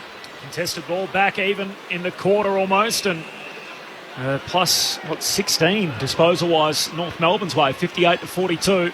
3-1 for the quarter. North Melbourne's way, and yet still down 33 in the game. From the stoppage in the middle of the ground, it's Daniel, hand pass to Liberatore. Great hand pass out to the voice on the wing, and it's that of Bailey Smith, who kicks back into the corridor, turns it over. Marnie for the Roos. Hand pass to Taylor, front edge of the square. Back to Marnie, kicks inside 50. Larkey down there, O'Brien spoils. Still alive for North. Taylor collects, snaps, and goals. They've kicked 4 in a row. And the Kangas are back in the game. The Western Bulldogs 9-3-57. North 5 straight 30. Bulldogs by 27, 16 minutes into this second term. Grandstand AFL, Corbin Middlemass, Kelly Underwood, Tim Hodges on the boundary, Mick Malthouse and Cameron Ling. And what I've noticed is they're not letting the number drop behind, so they're keeping the number at the football. So all of a sudden, instead of the Dogs having an easy escape or an easy 1-2 and get away, all of a sudden now they're under pressure. North Melbourne are now winning that loose football, so hence once you win the football and get it forward to centre, we've said right this is round 5, I think we were saying the same thing all the time. Win the stoppage and you put pressure where you want to put it. So 4 goals in the last 10 minutes have turned the game on its head to some extent, because with the Bulldogs leading by 51 points once Porty kicked the first goal of this quarter, the margin's now 27. Umpire says you're gone. Holding the ball. Stevenson's going to pop up and emerge with it. English was the one that was caught. Stevenson's going to send them forward again. He's gone short. Davies Uniacke, who delivers even shorter still, but it'll be paid. It's a mark to Marnie. Tim English is just down on one knee. He's up now in the middle of the ground. I wonder if it was from that tackle. Sorry. Jack Marnie has gone long and gone home. Gave it off to Aaron Hall. And who was offline, thanks, Lingy. Put my head down to check out whether Marnie had kicked a goal so far this season. And the quick little give off, and Hall missed it. I don't like that type of give off. He wasn't on his going to his natural foot and just got himself into a spot of bother. Williams under the pump, trying to exit defensive 50. Horn Francis applied the pressure, kicks along the boundary line. McDonald grabs it, and a ferocious tackle from Liberatore, and it's on now between the pair. A bit of push and shove, and gee, Libba was really into that. The tackle on the wing. The umpire says, I'm chucking this up in a hurry, as Goldstein wins it down. McRae for the Bulldogs. Away to Bailey Smith. The 1-2 by hand with Richards. Back flank. Kicks hurriedly down the wing. Hall tries to take a one-hander. He's been held. Free kick, Aaron Hall. Momentum with the Kangas. They've kicked the last 4 in the game. The Bulldogs lead it by 26. Yeah, good contest between Liver and McDonald. McDonald's been, you wouldn't take him on, he's been fantastic. So Hall goes long, it'll land just inside the arc. Horn Francis went early and this timed it in front. And O'Brien with those springs. Oh, that's an awkward bounce to the defensive goal square there. Bailey Williams has been caught. Listen to the Roos fans. They want holding the ball, and they've got it. Oh, what a turnaround. Competitiveness. Curtis Taylor it was, Mick, with the tackle. Ran him down. So an awkward kick from Tim O'Brien. He kicked backwards into the defensive goal square. Well, there's no attempt to get rid of it. He's just copped his lot there. That was the trouble, because he had no prior opportunity. If he'd made a bit of an attempt, he would have got away with it. So this is for 5 in a row to turn the game on its head. Taylor's got it. Taylor's got 2. And the Roos fans finally have something to yell about, something to scream about, something to shout about. A 51-point margin has been whittled away to just 20 points. North Melbourne 6-1-37. The Bulldogs 9-3-57. And it's built on that swarming pressure, Mick, that you've been talking about. They're getting after them, creating mistakes now, and as soon as they're getting a turnover, they're going quick. Clearance is 9-4. I mean, that's massive difference, isn't it? That's the Dogs' lifeblood. Yes. They have to dominate contested possession, and they have to control the clearances. Take it away from them, and you're in the game. 5 in a row for North. From 51 down, they're now within 20. Back in the middle, English palms it down, but straight to Stevenson. Centre break for the Roos. Forward hands to it, can't complete the mark. Centre half forward. Dogs through Daniel. Hand pass to Dale. He gives it to Williams. Short kick to Bailey Smith. He's up to 20 in the game already. Short kick to Williams, barely 15, and Zeeble stands the mark. It's where they just have to defend strongly, North. They've been so good. Don't let them have an easy chain of possessions and get the ball deep inside their forward 50. Williams to Daniel and now to Giray, the short kicking game. We saw them week to week look a different side. A 108-point loss to Brisbane and then led Sydney by 14 in the last quarter last week. They've done it in-game here from quarter one to quarter two as Giray long the contest at half forward. Bottom of Alungi, hand pass to Walker, dragged off it, held it out. See, that could have been, I've got the ball, I've just dropped the ball, but just umpires just really, we don't know what they're going to say there. So Mackay drives it long, Josh Walker it was rather, and that's a great mark in front. Taken by Eddie Ford. He wants to move it quickly into that left forward pocket. Larkey going back with the flight, but it's well chopped off down there by Bailey Williams. Yeah, it's a good mark. Really good mark. Strong mark. Larkey hasn't been near it yet. What have we kicked? 6 goals, North Melbourne. Yep. Yeah, but he's competed well. Oh, yeah, too right. He's always been there, which sometimes that's all you can ask for. This is set up for Goldstein. He had one crack at it, couldn't get it on the second bite down. A little toe poke towards the boundary line is safe. I like with Larkey, Mick, that he's always in a position to mark it or to compete. And he's all around the ground, Yeah. all around that forward line. He's just not stationary. What I like just then was looking behind, and there was no reinforcements for North Melbourne behind the ball. They were at the football. Goldstein into the ruck. He punches it clear. Liberatore emerges with it. Delivers the kick inside the centre square. Waitman went without it. It was soccered down there by Young. Comes the way of Hall. Quarterback going right, then left. Spins in a 360 and then delivers long. Umpire says it'll come back. And it was a free kick to Stevenson as Hall got the kick away. Well, Stevenson's lifted a little bit. In fact, it wouldn't be a North Melbourne player that hasn't lifted. They've been protected on the back line because the ball hasn't been in the forward line for the Dogs at all. Love to know what Dable Noble said at quarter time. Oh, he barrels that. It's going to go all the way to the top of the goal square. No one can control it in the air at ground level. McNeil gives it to McRae on the left, just drives it out. Norton outmarks Mackay. Just inside the centre square. It was a risky kick. Looking for Cordy. It's been stolen by Taylor. Stevenson's handball was too hot. Cordy makes amends. He gets it. He gathers it. He kicks it out into space. Waitman's going to lead his opponent towards it in Young, and Waitman goes to the safety of the boundary line. And it will be a boundary throw-in. But the Roos fans in the house under the closed roof silent in the first term, as it was an 8-1 first quarter to the Dogs. They led by 45 points. They have come alive in this second quarter. From the boundary throw-in, Sherry gets first hands on the footy, spills to Stevenson. His kick cut out though. Treloar to McRae, tackled, dispossessed. Ump says play on. Bailey Scott to Turner, hand pass along the boundary line. Up to halfway, North Melbourne. Simpkin with it, kicks a high bomb to Zeeble, one-on-one. Zeeble's got there. Takes the mark. The two Dogs behind him collide. He chips it to Larkey. His direct opponent, Gardner, was falling over, and Bailey Williams went clattering into his own teammate. And Zeeble can set up Larkey to try and kick his first score of the game. So strong, Zeeble. Oh, that was an outstanding grab, wasn't it, man? Oh, just power. And Larkey gets a reward here for the mark anyway. Let's see if he kick a goal, because his work rate was outstanding.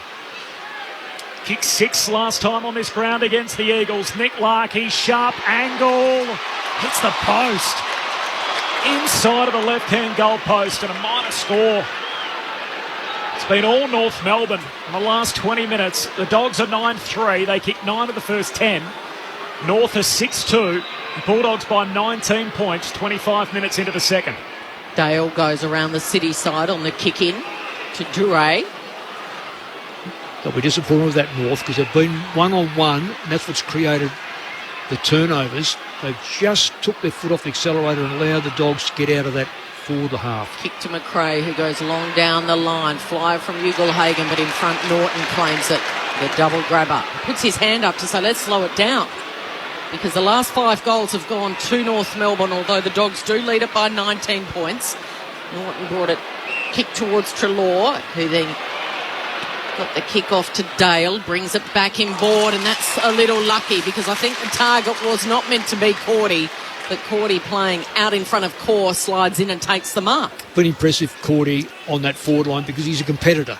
He might be the most fashionable footballer, but he's presented beautifully in the absence of, say, Bruce or even Shaki. So by just presenting, he's able to put himself in the picture. So when Zane Cordy kicked his first goal at the 3-minute mark of this second term, they led by 51 points, the Dogs. Since then, 5 in a row to North Melbourne. He pulls it late. He's looking for a target down there. It ricochets the way of Bailey Smith, who snaps, and it goes right across the face of goal. It'll be a boundary throw-in the right forward pocket at the southern end. Tim Hodges down on the boundary. Riley Garcia came off the ground, spoke to the doctor. Both doctors and the physio went down to the rooms with him. Now Mitch Wallace has been told to get ready, so I think Garcia might be coming out of this game. I'm not sure what's wrong with him. I'll throw back to you. For the boundary throw-in, Dunkley's hand pass right to the goal line. Norton becomes tackler on McDonald. Will have a ball up a metre out from the Dogs' goal. We'll get back to Hodgie in just a moment as English and Sherry go at it. English palms it down. Waitman, who kicked 4 in the first term, sits on the footy. Another ball up. Hodgie? So Garcia is down in the rooms. Mitch Wallace has now taken the medical sub-top off, so I expect he's going to come into this game and Garcia out of it. I think I didn't see what happened to Garcia, I must admit, guys. Maybe a head knock is why he's been ruled out of this game so quickly. From the ball up, a boundary throw-in now in the forward pocket for the Bulldogs. Sherry gets there first, tackled by Norton, who was the opposing ruckman. They want holding the ball, and they're going to get it. I'm not sure what Sherry was thinking he was doing there for a moment. He's a ruckman, Kel. Oh, Mick. He ducked underneath the Norton tackle, and Norton got him. No, I think on that occasion, that sums it up perfectly, what Mick just said. Special comments. Mick Malthouse, no one has coached more games than him. So Norton, 45-degree angle, only 25-30 metres out. He's already kicked one this afternoon, and there's a steadier. That's just one for the Bulldogs fans to say, let's try and get this one back under control, because we led it by 51, and North Melbourne got it back to 19, and now it's the Dogs by 25 points. At the 28-minute mark of the second term, 10-3, 63, 6-2, 38. Shows you how things can turn around, though, Lingy, if you get things right. Get your hands dirty for a start off. Go one-on-one. Don't allow the Dogs to get what they want, which is really disappointing that was the way they started. And you've got to be prepared to expose your defenders one-on-one, but trust them. Yeah. Trust that they'll win those one-on-one battles, but you'll get the job done up the ground. Yeah. And where does it all start? I mean, you're better off making a mistake there at the middle than deep, and allowing the opposition an easy access to goal. Bulldogs fight 25, approaching half-time. English in the middle, wins it down. Libba clever, knocks it back to English. Hand pass to Bailey Smith.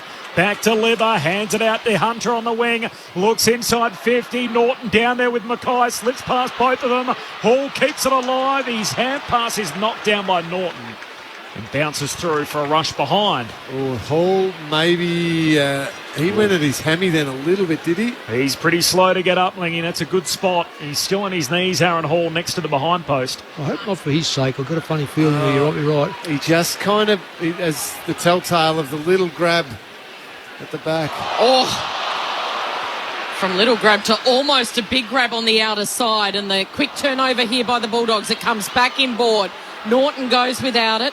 McDonald gathers, handballs over to Core, a high ball, just lands in and then bounces over the boundary line. And Tim Hodges has finally got up on his feet, but he's got a trainer either side of him, and he looks like he's going straight down to the rooms, Hodgie. Yeah, they're just trying to get him off the ground around the boundary. I mean, they may as well stop the game and try and get the card out there at the moment. He's in that much pain. Left hammy, I think. Great stuff, Lingy. Thanks for that.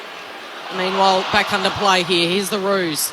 Boundary throw in half forward it was for the Dogs, and good eyes on the footy was Hunter. He nearly knocked out one of his own teammates going back with the flight trying to take after that one, but they're able to gather it. Gardner, and then short to O'Brien, the former Hawk, who's going to go down the city side. He's kicked in the Horn Francis direction.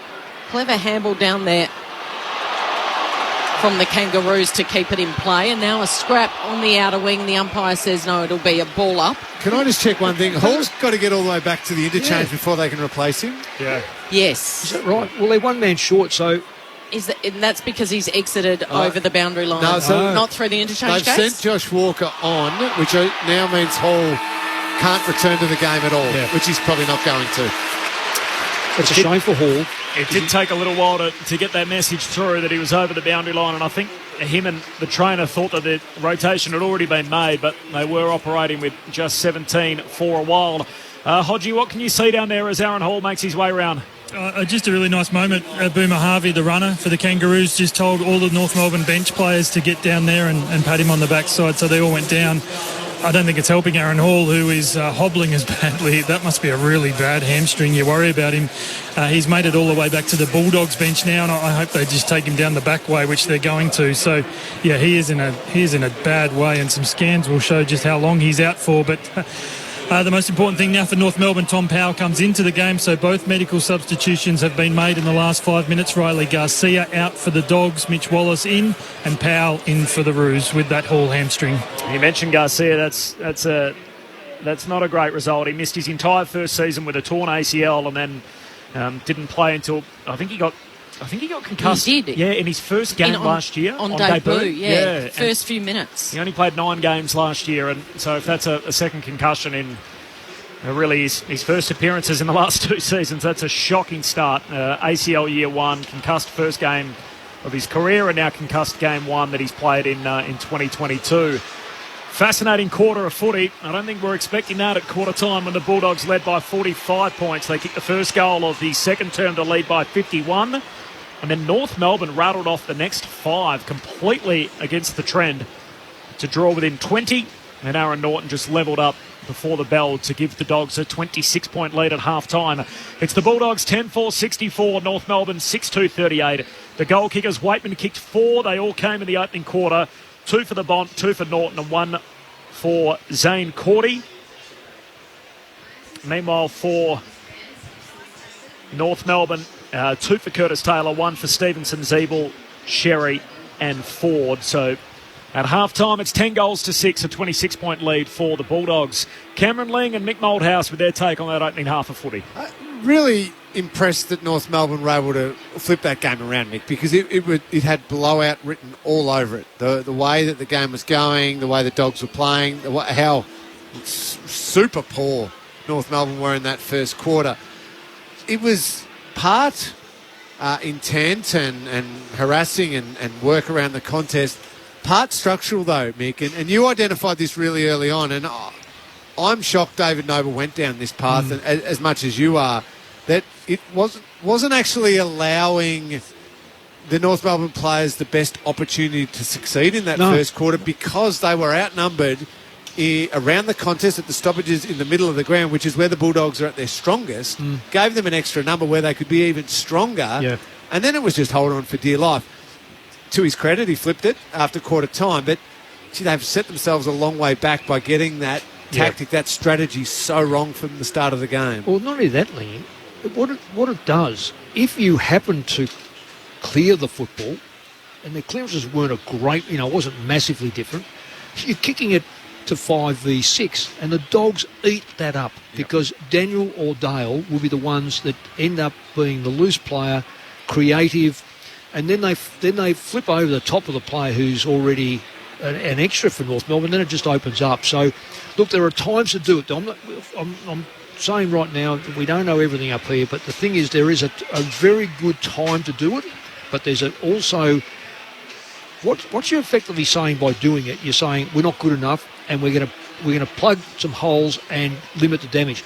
The way you do it is we're creative enough, we played well enough against Sydney last week, let's have a go at it. If we need it for 3 or 4 minutes to settle down, we're going to do it. But don't do it first up and do it for 30 minutes. And can I say too, it's a good point you make. Richmond won 3 premierships by doing it. They didn't have to win the contested ball, but they had Floston and Grimes and Asprey and Rance when he was playing playing as that. They relied on a +1. They got enough pressure around the contest, create the turnover, bang on counter-attack, away they go. And I've seen Geelong do it too. Yeah, they win premierships. But that's not North Melbourne's one would. No. But also, more importantly, is knowing the opposition, isn't it, Mick? Where you go the Bulldogs, they must dominate contested possession through the middle of the ground to be a highly effective team. Yep. When they don't, even when they just break even, they're not. They're just an above average team. Efficient. They're not efficient. So you wouldn't do it against certain teams, would you, Mick, if you know what their biggest strength is? Yeah. I've got to say, I was really staggered. You know, and these coaches, panels, they should be putting hours into the opposition to find out how they tick. And look, you might get it wrong, but you can't wait for quarter time. That's the beauty about a runner. You can't wait for quarter time to change over, which they did, and they've got back in the game. But really, it should have been done a lot earlier. In fact, you probably shouldn't have started with it, as we just mentioned, because it saps the confidence. It's almost like we're going down there to defend all day. And the other thing now is, terrific, they are back in the game, but they still are 26 points back. Right. So much effort has been expended now in that second quarter, even to get themselves into a position where they're still 4 goals down. Yeah, and Hall was one of those players that was at least, he's creative. I don't like some of his body language. I've got to say, he had a crack at one of his teammates over there, which doesn't go well because they're a young side. But nonetheless, he's creative. Now they've lost him. Now they've got to rejig again the side. But I hope they don't come out thinking, oh, look, let's put a man behind there to see if we can set it up again, because all it is just open up the plate for North Melbourne, for the Dogs, rather. It's half-time in the Good Friday super clash between North Melbourne and the Western Bulldogs. Two legends, their respective clubs. Doug Hawkins is going to have a kicking shootout against Brent Harvey. Now, Brent Harvey looks like he could still be going. He holds the game's record as a player. Mick, obviously, you hold the other one as the coach, and you've spent time together in the commentary box. I think you'd be the favourite to beat Dougie, wouldn't you, at this stage? No, don't underestimate Doug. I coached Dougie. He's one of the Dougie's one of the top 5 players I've ever coached. I was very fortunate with Brett Harvey too, because he was my captain when I coached Australia in my first time. Yep. And we built up a great little rapport, even though it was only a couple of months virtually. But 2 ripping people. Now, Mick, though, as good as Dougie is, Dougie's how old? He'd be 50. He's turned. He'd be 60. He's 60. He's 60s against Boomer, who could still be playing for North Melbourne. Yeah, he's got hamstring problems though, Boomer. I know that. Okay, so if it gets too far out, he might be in trouble. But he will towel Dougie up in this. He's 61. 61. Yeah, Doug. You know, I coached Dougie. I was 30, so I'm 60. So he would have been 23, 24 when I coached him. Fair dinkum. He did things in life that I hadn't only thought. He's teaching me some lessons here. The SMS number is 0437 774 774. Let us know your predictions on that. We'll let you know what happens after the latest from the ABC newsroom. And a very special guest is going to join Tim Hodges on the boundary. That's next. It's half-time here at Docklands. The Dogs by 26 points. Let's see what's happening in the ABC newsroom.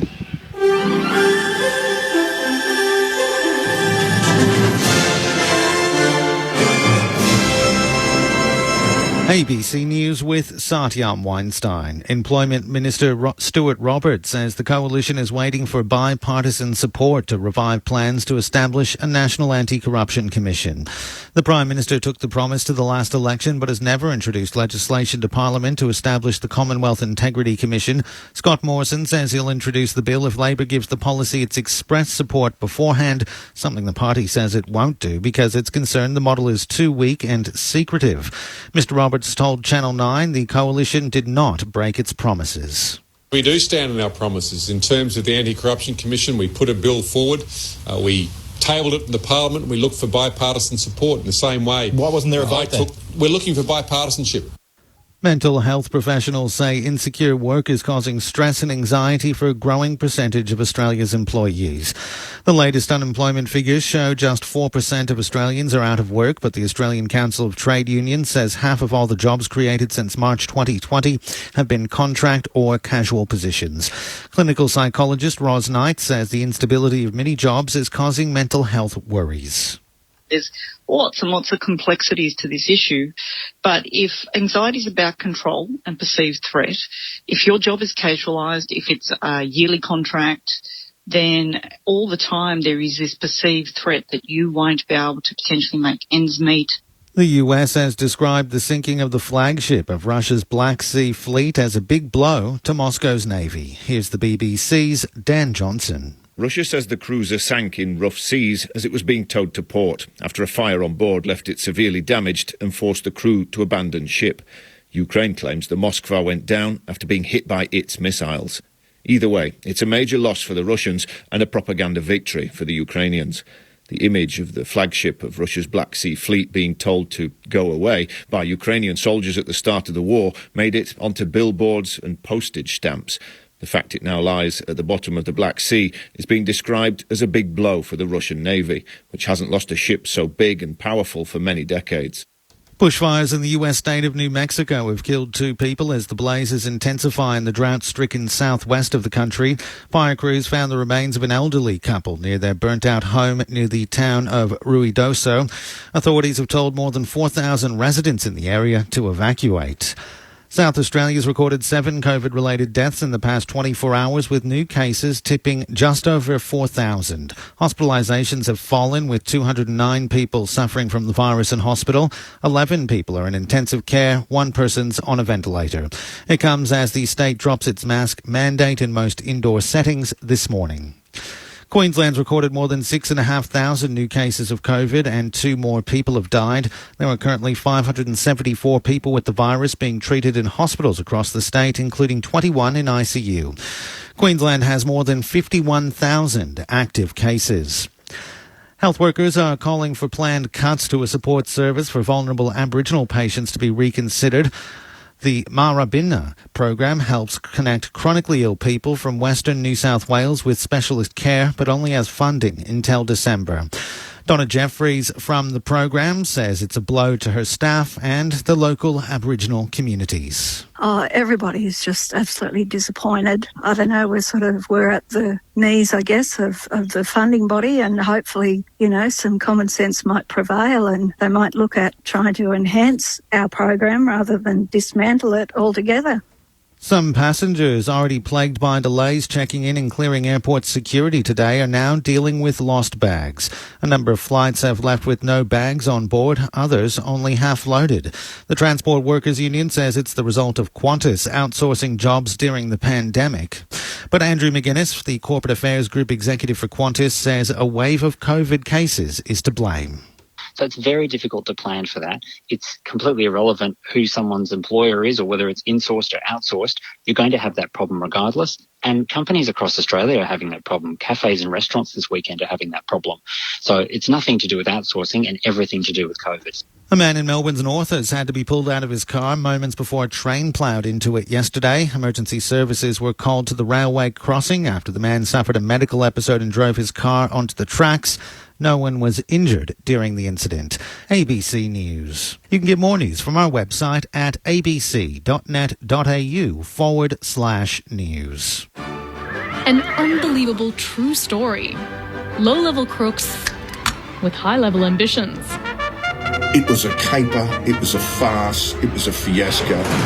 Fine cotton and Australia's most infamous horse race. People are going to notice a red horse at the racetrack. Bright red. The colour of a stop sign. The Ring-In, Season 1 of the ABC's new history podcast, Dig. Find it on the ABC Listen app. The 2022 AFL Premiership season. Grandstand AFL. On ABC Radio and ABC Sport Digital. Scott went short to Josh Walker, who kicks long down the wing but turns it over. English with the intercept mark. English for Cordy, who's up strong and marking. Zane Cordy to Dogs, swingman. They pick up where they left off in the first. Kane Turner wins it against Duray. Turner wants to move it quickly from 50 out. He's looking for Zeeble in the pocket. Down there is Larkey. He's able to get the hands free over the top. And a swinging kick at goal was fantastic from Eddie Ford. Paul Francis went early, mistimed it in front. And O'Brien with those springs. Oh, that's an awkward bounce to the defensive goal square there. Bailey Williams has been caught. Listen to the Roos fans. They want holding the ball and they've got it. This is for 5 in a row to turn the game on its head. Taylor's got it. This is the 2022 AFL Premiership season. On ABC Radio and ABC Sport Digital. Fight back from North Melbourne in that second term. They were down by 51. They kicked 5 straight goals to cut the lead to 26 at a half-time. The Bulldogs by 26 in the Good Friday Super Clash. It is partly about the footy, but really it's much broader than that in Melbourne. Good Friday has always been the day for the Good Friday appeal, supporting sick kids at the Royal Children's Hospital. Corbin Middlemass, Kelly Underwood, Mick Moldhouse and Cameron Ling. And Tim Hodges is out and about for us. Hodgie, who have you bumped into? Corbin. I met the McAleese family on Tuesday night. They came into Fox Footy and Sophie's doing the media rounds. I love it, going down Media Street. He had a birthday yesterday, 17 years old. You spent it in hospital, unfortunately, but the good news is they let you out to come and watch the footy today. You're a big North Melbourne fan. Yeah, I am. Turned to footy analyst for us. First quarter was a bit rough for the Kangas. Second quarter was better? Yeah, it definitely was better. So tell me, it's a 2-week tune-up. You have to go back into hospital at the moment for your cystic fibrosis. Can you give us a bit of an idea of what you have to do in that 2-week period? Yeah, so I have to have IV antibiotics as well as doing intense physiotherapy for my lungs. So Sophie, your mum Carolyn is here as well with us. So she just turned 17 yesterday. You've been in the Children's Hospital since she was 5 weeks old. What a journey it's been. Can you give us a bit of a rundown of how difficult a journey this has been for the family? Sure. So Sophie was born at 40 weeks and 10 days. She was actually quite a big baby, but within the first couple of weeks she was losing weight and turning grey, so she was failing to thrive. And we found out at the 5-week mark that from the heel prick test, that she had cystic fibrosis. So we went down to the hospital the next day, and we've been going there ever since. I think it was last year. We spent around 16 weeks at the hospital. So, yeah, it's lots of trips down to Melbourne for us. And your son has cystic fibrosis as well. I mean, from Mildura, this is you were spent... How much of the last 17 years have you spent at the Children's Hospital with your kids? Way too much. But it's the best place to be, you know. They have such specialist care there, and you couldn't get it anywhere else. They're just amazing doctors and nurses. And what does a day like today, Good Friday, the appeal mean to, you know, you must try and sell that message to everyone out there to try and give a little bit of money to help the Children's Hospital because of the enormous power of work they do. Yeah, look, it means the absolute world to us for the, equipment that's used to check on their lungs or their digestive system, just everything, even just for us to stay there. Any donation would be absolutely fantastic. So what's on tonight, Sophie? After the game, back to the Children's Hospital, unfortunately? Yeah, we are. But we're going to the press conference with the coach, David Noble, tonight. So you hope it's a winning coach for the press conference afterwards? Yes, definitely. We hope you have a great day at the footy. It's so nice that you've been able to get out of the Children's Hospital, and the goodfridayappeal.com.au, you'd be urging everyone to jump on and give what they can. Absolutely. Please donate. It's worth every cent. Any donation is much welcome. Thank you for your time. Enjoy the second half. There you go, Corbin, Sophie and Carolyn McAleese. What a journey it's been on. Cystic fibrosis for the past 17 years of their life. Thanks very much, Hodgie, and thanks to the McAleese family as well. Just one of many stories being told on this day. It's been an institution in Melbourne to support the Royal Children's Hospital, the Good Friday Appeal, and just repeating, goodfridayappeal.com.au, which continues.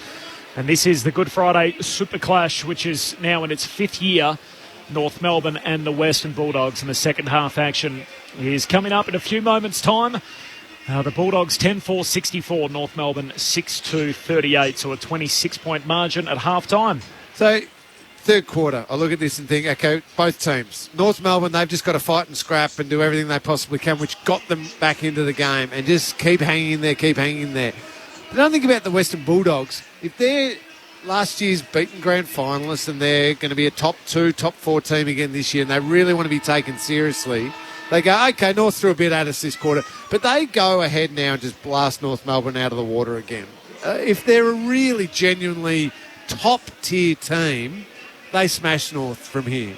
Even though North have come back into this and done a terrific job to make a game of it, Dogs have got to get serious about this now. They can't let North keep going and chip away at this lead anymore. Well, if North show what they did last week and the Dogs show what they've shown the last 4 weeks, you don't know how this is going to turn out, because if they get beaten at the stoppages, this, I don't say it's in danger, but we know that their bread and butter is, and they got cleaned up that quarter, so this is an opportunity for them.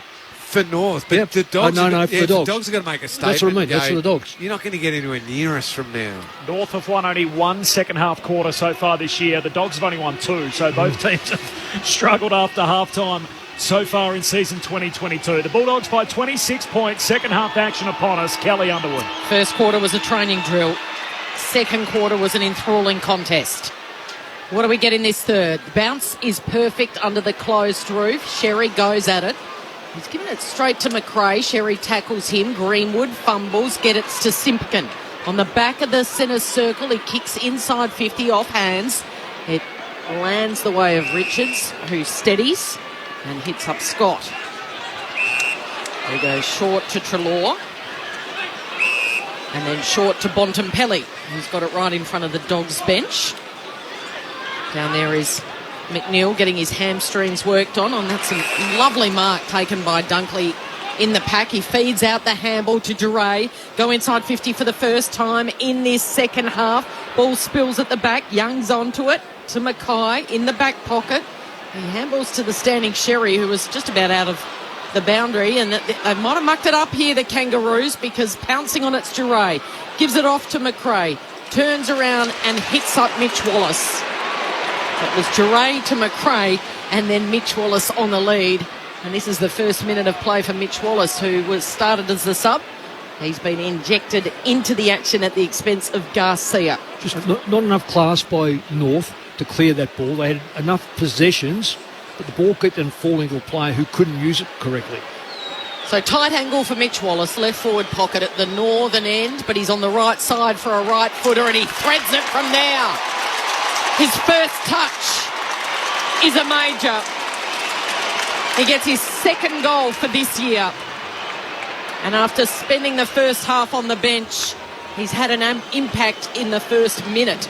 Dogs by 32 points. 11-4-17, North 6-2, 38. It's an experienced player again, because, again, aim at that left post. You've got to be at the risk of thinking, I'm going to kick it straight into the post. But it's the quirk of this ground. It's either because of the race or because of maybe some opening on that level one. There is a gentle little breeze every time that pushes it from that left post straight through the goals, and he knew it. That's the experience that Mitch Wallace brings. Yeah, he doesn't need a heap of touches. And he's hard. Yeah. And he's a multi-positional player too. I love him for the Dog side. Dogs by 32 points. Bank in the middle, English wins the tap down to Simpkin, who's locked up straight away by McRae. So the Bulldogs, that's 4 games in a row they've used their sub. Wallace came on last week for Vandermeer, while North have used their sub in all 5 games, with Darren Hall doing his hammy on the stroke of half-time. Little kick forward for the Bulldogs, picked off though by Taylor for North. His hand pass found Greenwood, just bangs it off the back flank, down the city wing, clean bowls everyone, including Goldstein, the intended target. And Dale mops it up for the Dogs, kicks in the centre square, the Bont takes the mark, was taken high. An advantage applied. Liberatore decided to take it. Loose hand pass knocked down. Centre half forward for North. Scott soccers it, but straight to Williams. Hand pass to O'Brien. And he goes all the way back to Gardner in defensive 50 for the Bulldogs. Who can find Duray and marks in front of Davies Uniacke. Simpkin and Bontempelli clash their heads in the centre of the ground. They're a little slow to get up, but here's Bontempelli taking a mark at half back after the kick from Duray. They've got it. Sorry, Cal, they've got to cut this out. This is what happened in the first quarter. The Dogs just went mark down the ground, forward 50 entry. That's the way this third quarter started. Liberatore's involved, kicks backwards to Duray. The switch kick is on in the defensive 50. No pressure applied. Bailey Dale traps it. Kicks to Richards, who marked right on the grass. Mark was paid and then goes short to O'Brien. So from one side to the other they've gone. They've got it on the city side, cuts back inboard. Great kick to Treloar. Marks uncontested, wheels around on the city wing, and charging out is Wallace. Wallace marks. He marks in front of court. Now he's told to play on. He goes long. English from in front, over his fingertips. Foot race is on. Waitman is there. Handball comes out. Chance for Scott. throws it on the boot, and he snapped his second, Anthony Scott. 2 quick ones to open the third term. They've started like they did in the first when they kicked 8 goals to 1, and the margin is back out to 38 points. 12-4-76, North 6-2-38. Tim Hodges on the boundary. Kel, I feel a bit silly talking about injuries after just talking to Sophie after everything she's been through at the Children's Hospital, but this could be nasty for the Bulldogs. They just let us know that Riley Garcia, it is a knee injury. They'll have scans tomorrow.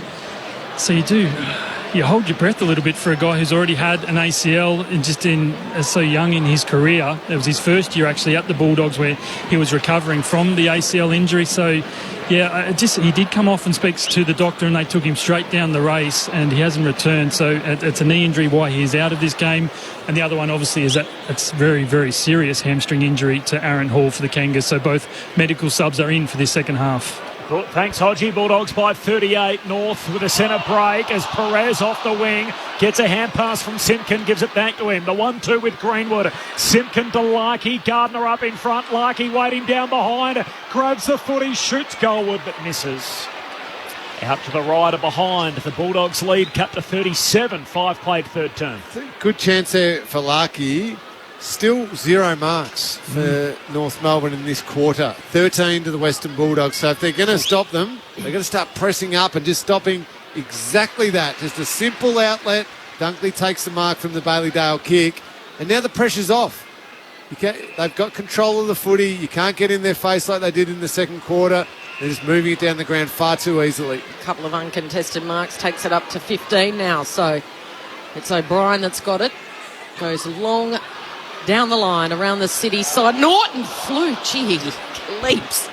Got nowhere near it in the air, but it was an impressive leap. A little toe poke from Bontempelli to Wallace. Bontempelli, he's tackled to the ground, slides on down, play on, says the umpire. Horn Francis is involved. He gets the dump defensive kick out of the 50, and the foot race is on. Duray gets there first. Can handle back inboard to Gardner. Turns into trouble, but gets the handball over the top to Williams just in time. Now he's looking for Norton, who's going to set himself again and launch. Again, can't get anywhere near it. Bontempelli tackles. Waitman goes the toe poke. Waiting at the top of that defensive goal square was McDonald. Big fly from behind was Daniel. Defensive spoil with determination written all over his face. And then he's tackled to the ground by Greenwood. Still it squirts out. Bailey Smith to Williams. And now to Bailey Dale. The 3 Baileys combined. This Bailey's on ice when you've got Tim English streaming out and just juggling that chest mark directly in front. Was that one of yours of choice, Cal? Well, Bailey's on ice? Oh, look, never say no. Depends what time of day it is. Probably not. Maybe not 6 o'clock on Good Friday, but give it a few hours. All the 3 Baileys involved. And Tim English, who just continues to get better and better this season. He's in career best form from directly in front. Sets sail. He steps over 50 and he converts. The first 3 of the second half go the way of the Dogs, and they're back out by 43 points. 13-4-82. North Melbourne 6-3-39. Unfortunately, it's just the same script as the first quarter. Winning the contested ball, cleaning it up, and then just easily moving the ball down the ground. Kick mark, kick mark, kick mark, total control, which means that pressure that we asked North Melbourne to bring, they can't because the ball stops. It's a mark. They can go back. They can calmly pick off another one. 16 marks to 0 to start this third quarter. Yeah, it's quite poor, isn't it? Yeah. It's, you've got to deny what the opposition want, even if it's just for little periods of time, but for extended periods, that's when the opposition get their confidence up. The Dogs will get their confidence up. North fell behind by 51, got within 19. It's now back out to 43 the Dogs' way. Centre clearance for Horn Francis, kicks to half forward, a one-on-one, and Daniel out marks Marnie. Not a half back for the Bulldogs. Hand pass to Bailey Dale, kicks down the wing, turns it over. At least that's a mark for North. This is Flynn Perez with their first mark of the quarter after the Dogs had the first 17. Long kick to Larkey, who goes up. Spoil comes from Gardner. Down to Simpkin though at half forward for the Roos. Greenwood gives it away to Turner by hand. High up and under. Out to meet it was Zeeble. Thumped away by O'Brien. Pack forms underneath Williams, who's tackled straight away. And a ball up about 35 metres out from the Roos goal.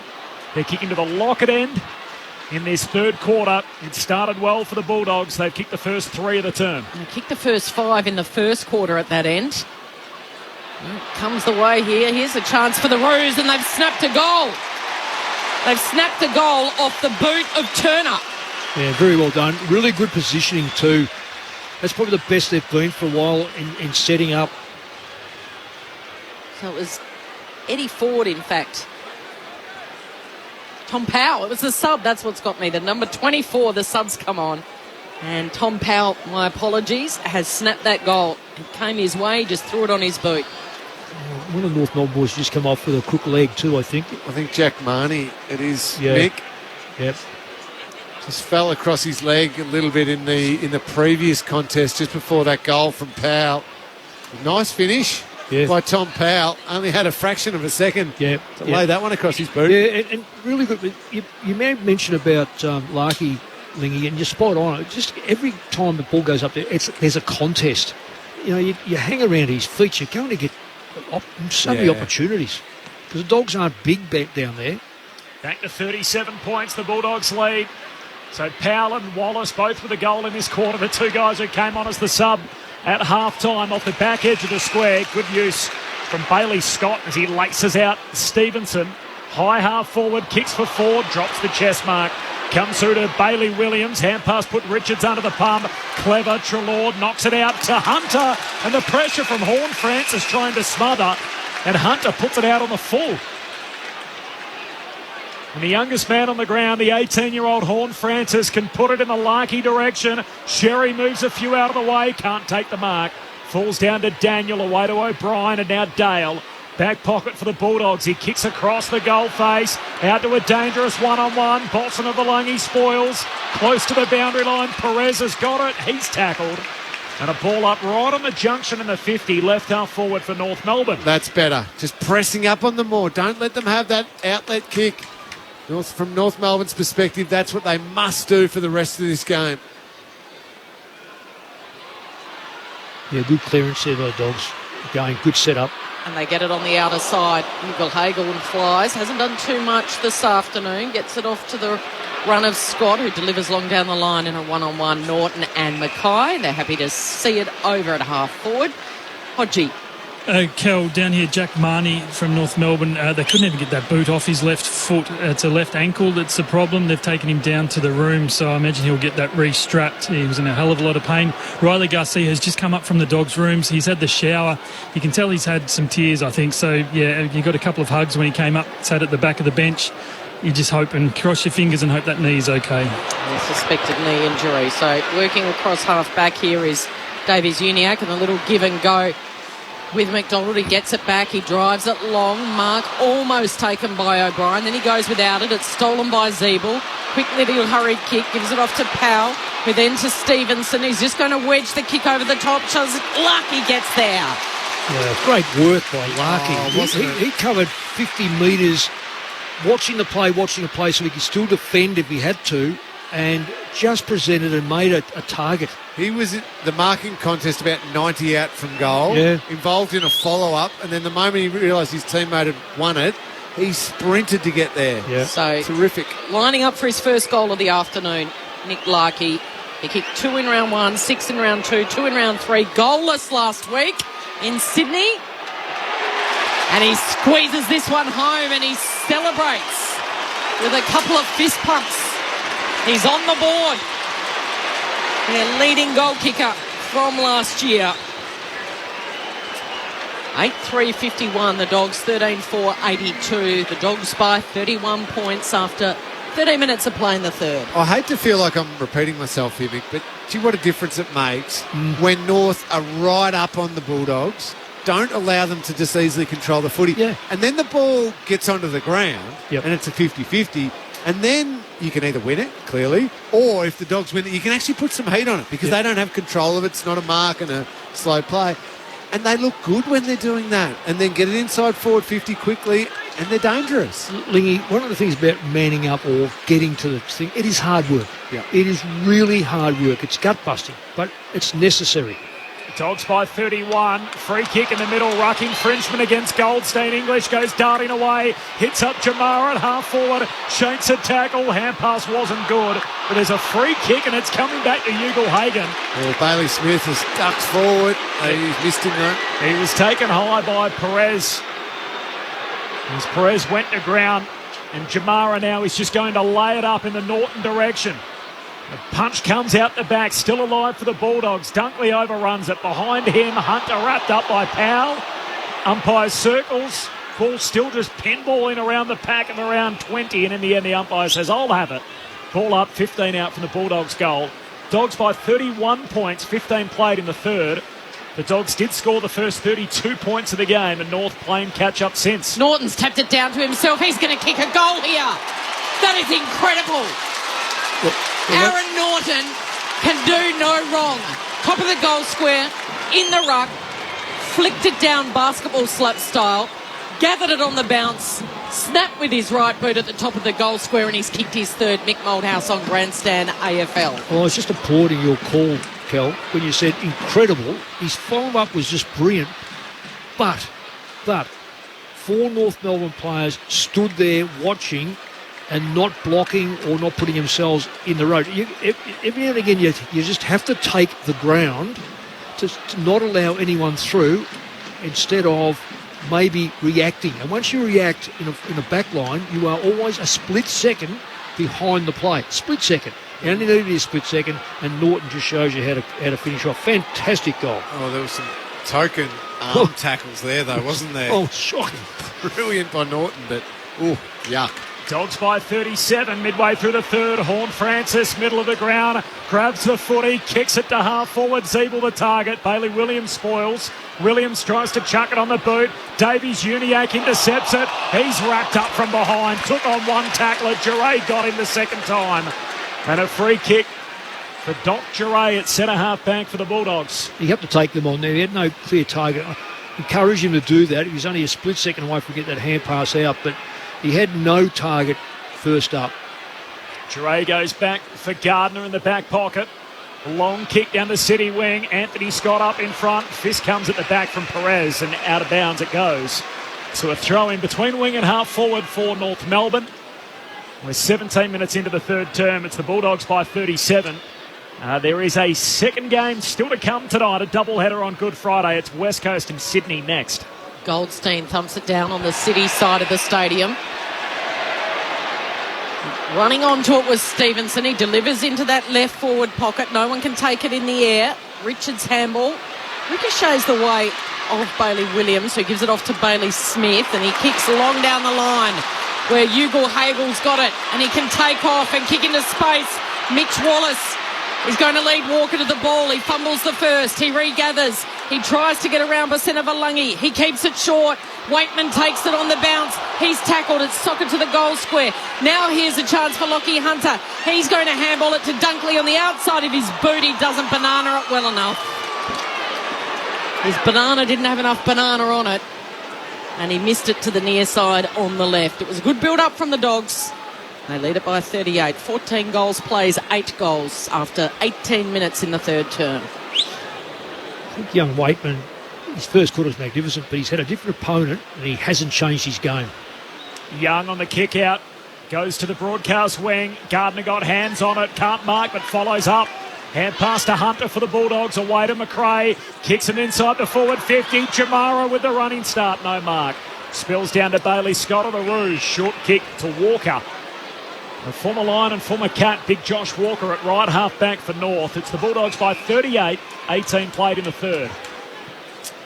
He's going to kick to the bigger boys in Larkey, who got front position. Goldstein was the target, waiting at the back. Horne-Francis breaks one tackle. Couldn't break the second.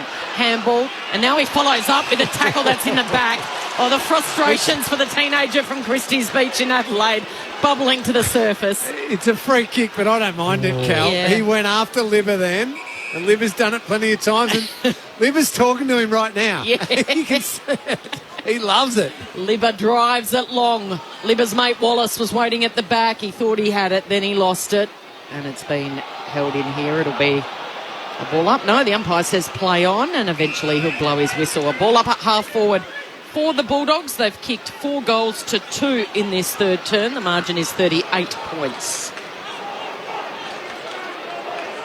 Up it goes. Comes down to Treloar. His hand pass picked off. Goldstein had it, lost it. Now Simpkin taken out of play. A boundary throw in, 70 out from the Dogs' goal. Been a game of runs. The Bulldogs led it by 51 early in the second. North kicked the next 5 goals. The Dogs and their next 4 either side of half-time. And now it's the Bulldogs by 38 from the boundary throw-in. Cordy first hands on it, down to Stevenson. His kick smothered by Treloar. Out of bounds again, half forward for the Dogs. Tim Hodges on the boundary. Well, Jack Marnie's back from the rooms. That ankle is restrapped. He's trying to prove to the doctors he's okay to come back on. He looks like you running around, Corbin, around the boundary, so he's struggling. But he's going to sit back down, so yeah, not coming back on yet. Whinges about the weather and he loves the cheap shots. Toss back in at half forward, and it's Hunter who tried to curl that ball around his body, but the defensive mark taken by McDonald. He squares the kick to Young. He's done okay on Waitman because what he's doing is not allowing him to take the easy mark. Kick wasn't great. He was trying to find Walker, but working his way into the contest was McNeil. He's got a spoil down there and means it's now a 50-50. A stoppage ball, a boundary throw-in, 55 around from the Bulldogs' goal. They kicked 8 to this end in the first term. 8-1 to set up their massive lead. So comes back in play. Hurried kick out of the pack. Goes down the city wing. Tough bump there, taken high. So the call was against Eddie Ford.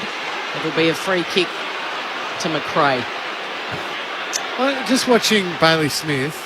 He's still by himself. Now he'll get it. That's disposal number 26 he's going to have. Just like someone go anywhere near him, within even a 10-metre radius of him, it would be nice. He's run around for the last 5 minutes with no one near him. And now he's doing exactly that because he got his short kick to Daniel and he's run down the ground and he's leading. That's ignored again. No one's near him. Daniel instead goes long. Spoil from Goldstein. He thumped that about 30 metres. It lands in the lap of Duray. Gives it back to Hunter. To Daniel from the same spot, who kicks backwards to Gardner to buy some time. Now he's got a player all by himself at the back of the centre circle, and that's Bailey Williams. And then Bailey Smith will get it, Cal. Here we go. And he wasn't a good kick, but Bailey Smith's able to trap it. Handball over the top to Richards. Now the left footer drives it long. Where's Norton? Bontempelli's at the back. Vasena came through, and he'll be paid that mark. Well, that's just bombing it in and hoping that someone takes a mark at the moment, and they've done that now 4 or 5 times without any. Is Norton on the bench? Is he? Vasena short to McDonald, who kicks out of the defensive 50. Wanted Goldstein, he couldn't mark. His teammate Young taken front on by Waitman. Free kick North at half back. So there's no one down there to really take that big mark, and really it's a waste of time because North either punch it back or mark it. So the Dogs have gone off there. Young high kick down the wing. They all miss it. Sits for Larkey's tackled by Bailey Smith. Ball squirts to Stevenson. He too dispossessed in a tackle. Comes to Richards. He's drilled by Taylor, and Richards is rewarded. The guy who had the foot, he lost it in the tackle. The ump said the tackle lingered and he was held without it. Free kick for the Bulldogs. Richards goes on the 45 to Bontempelli. And the switch continues. Duray at centre half back and now out to the city wing. Long kick for Bailey Williams. He slips over. Zeeble runs onto the footy for the Roos. Short kick made it tough for McDonald. Keeps it in front of him. McDonald goes the pump on Williams. McDonald wanted it the most, but then coughs it up. Hand pass to Daniel at centre half back for the Dogs. They might just be able to torch them on the turnover here, the Dogs. He found Dunkley on the city side, who loops it over the top to Treloar. Standing the mark is Simpkin. It's been an afternoon he'd rather forget his 100th game, Jai Simpkin. Treloar short. It's one of the few times they won't be able to use Bailey Smith, though, Cal. No, he's gone to the bench, hasn't he, Lingy? Correct. McRae, this time he drives it long. Is Norton back on? You bet he is. He rises high. The mark's not paid. Mackay tried to claim that he had it. And that's why the Roos fans are getting frustrated. Norton and Mackay were the leapers in the pack. And Mackay thought he had it. The umpire said no. Instead, I'm going to throw it up in the air. Sherry palms it down. Bontempelli and Dunkley on all fours there, trying to get it out to McRae, to Waitman, who hooks it. It's a real up and under. Only goes about 5 metres. No one can take the mark. Horn Francis picks it up. Here's a chance, but also under the pump is Smith. Bailey Scott, rather. It's another Bailey. There's too many Baileys out there this afternoon, Corbin. You go for it. Up it goes. Forward pocket for the Dogs. One down by Norton, but Davies-Uniacke runs away with it from the stoppage. Kicks out to half-back. Goldstein knocks it down to Zeeble. Zeeble's hand pass, a turnover. Williams at half-forward for the Bulldogs. Here's English, puts it inside 50 by hand to Libba. He goes back to McRae. Standing start, dobs it. Jack McRae puts it straight through the middle. And the Dogs are back out by 44 points. He's a smooth finisher, Jack McRae, and that is just his second goal for the year. 25 minutes into the third term. Doggies now by 44, 15-5, 95, North 8-3, 51. There is a time when there's players gravitate towards the ball like moths around a light. That ball was in the front half of the Dogs area, and outside the front 50, there were 7 Dogs and 4 North Melbourne players. It was inevitable that the ball was going to come out under pressure, be marked, which was set up to a player who would have been within 5 metres, 15, or between 5 and 15 metres away from the opponent. At Jack McRae, you don't give him 15 metres, and there's a result. Just bad setup by North. Kicked the goal, Mick, and he's gone straight down into the room. So we'll get down to Tim Hodges in a moment. Another centre clearance here for the Dogs.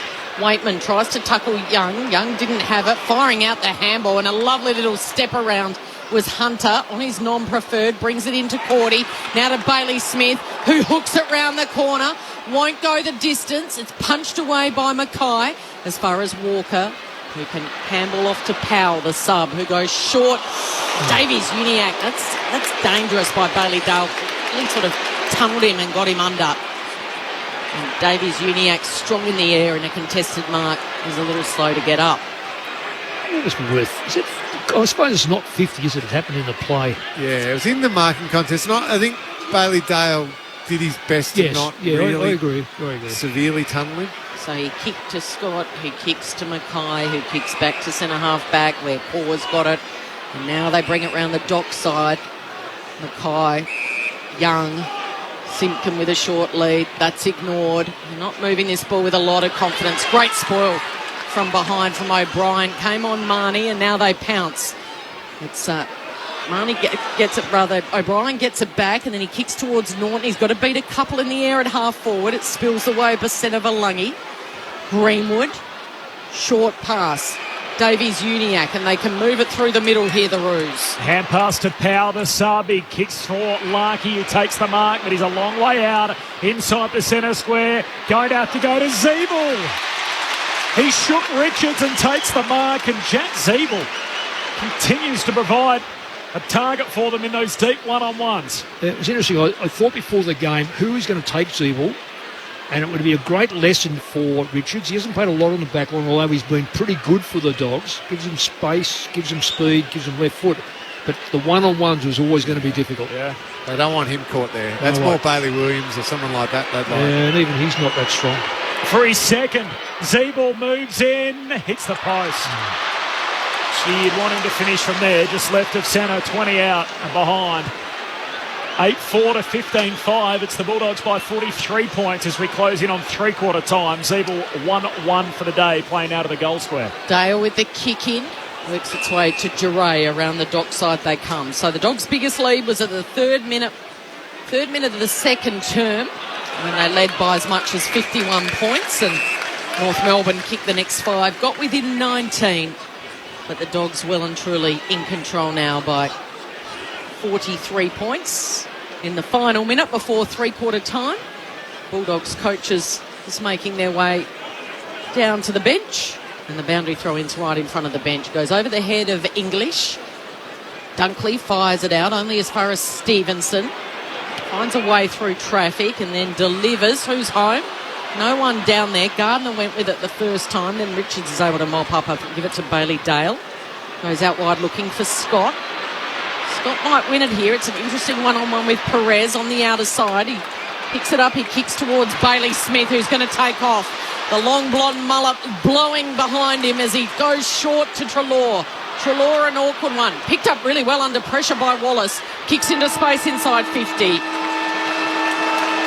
Dogs by 43 points at three-quarter time. 15-5-95. North Melbourne 8-4-52. It's a better result for both sides compared to last year when on that Good Friday contest the Dogs piled on 25 and North Melbourne 5. But the margin is 43 points at three-quarter time after the Dogs led by 45 at quarter time and 26 at half-time. Waitman had 4 goals all in the first term. Hasn't been spotted since then. 3 to Norton, 2 to Bontempelli and 2 to Scott.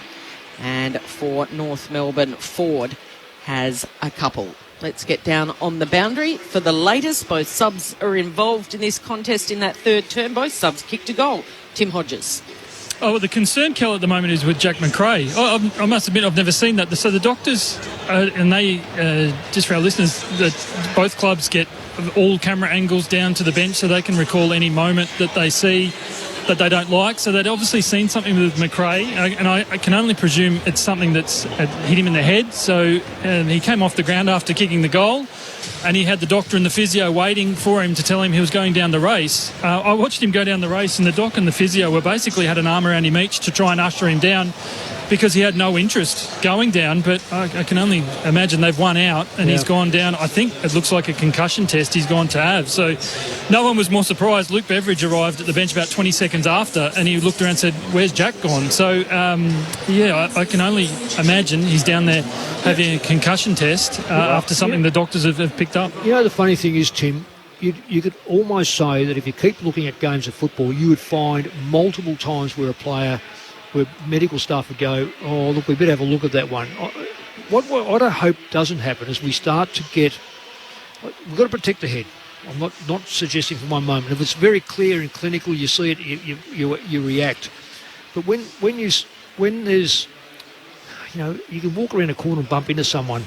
You could you bend over to pick the football up, and your grandson runs into you.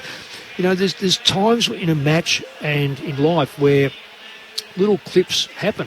And I think there was a call earlier. I think, Corbin, you may have called it, or Callie, you want to call it, when Liberatore collided with someone head-to-head, and they just shook their heads and got up and walked off. Now, technically, you can grab those two players and say, "Listen, we need to look at you." So unless there's something distinctly obvious, you've got to be very careful that we just don't invent some of these things. It's a bit like the blood rule. See, I'm so against this blood rule now. It's just... It is. We have not grown. In fact, if we revisited it, I guarantee they'd say, "Well, what are we doing? Why are we so late in changing back to the system that was there? If it was freely flowing for the obvious reason, then you go in and get it stitched up or plugged up or whatever.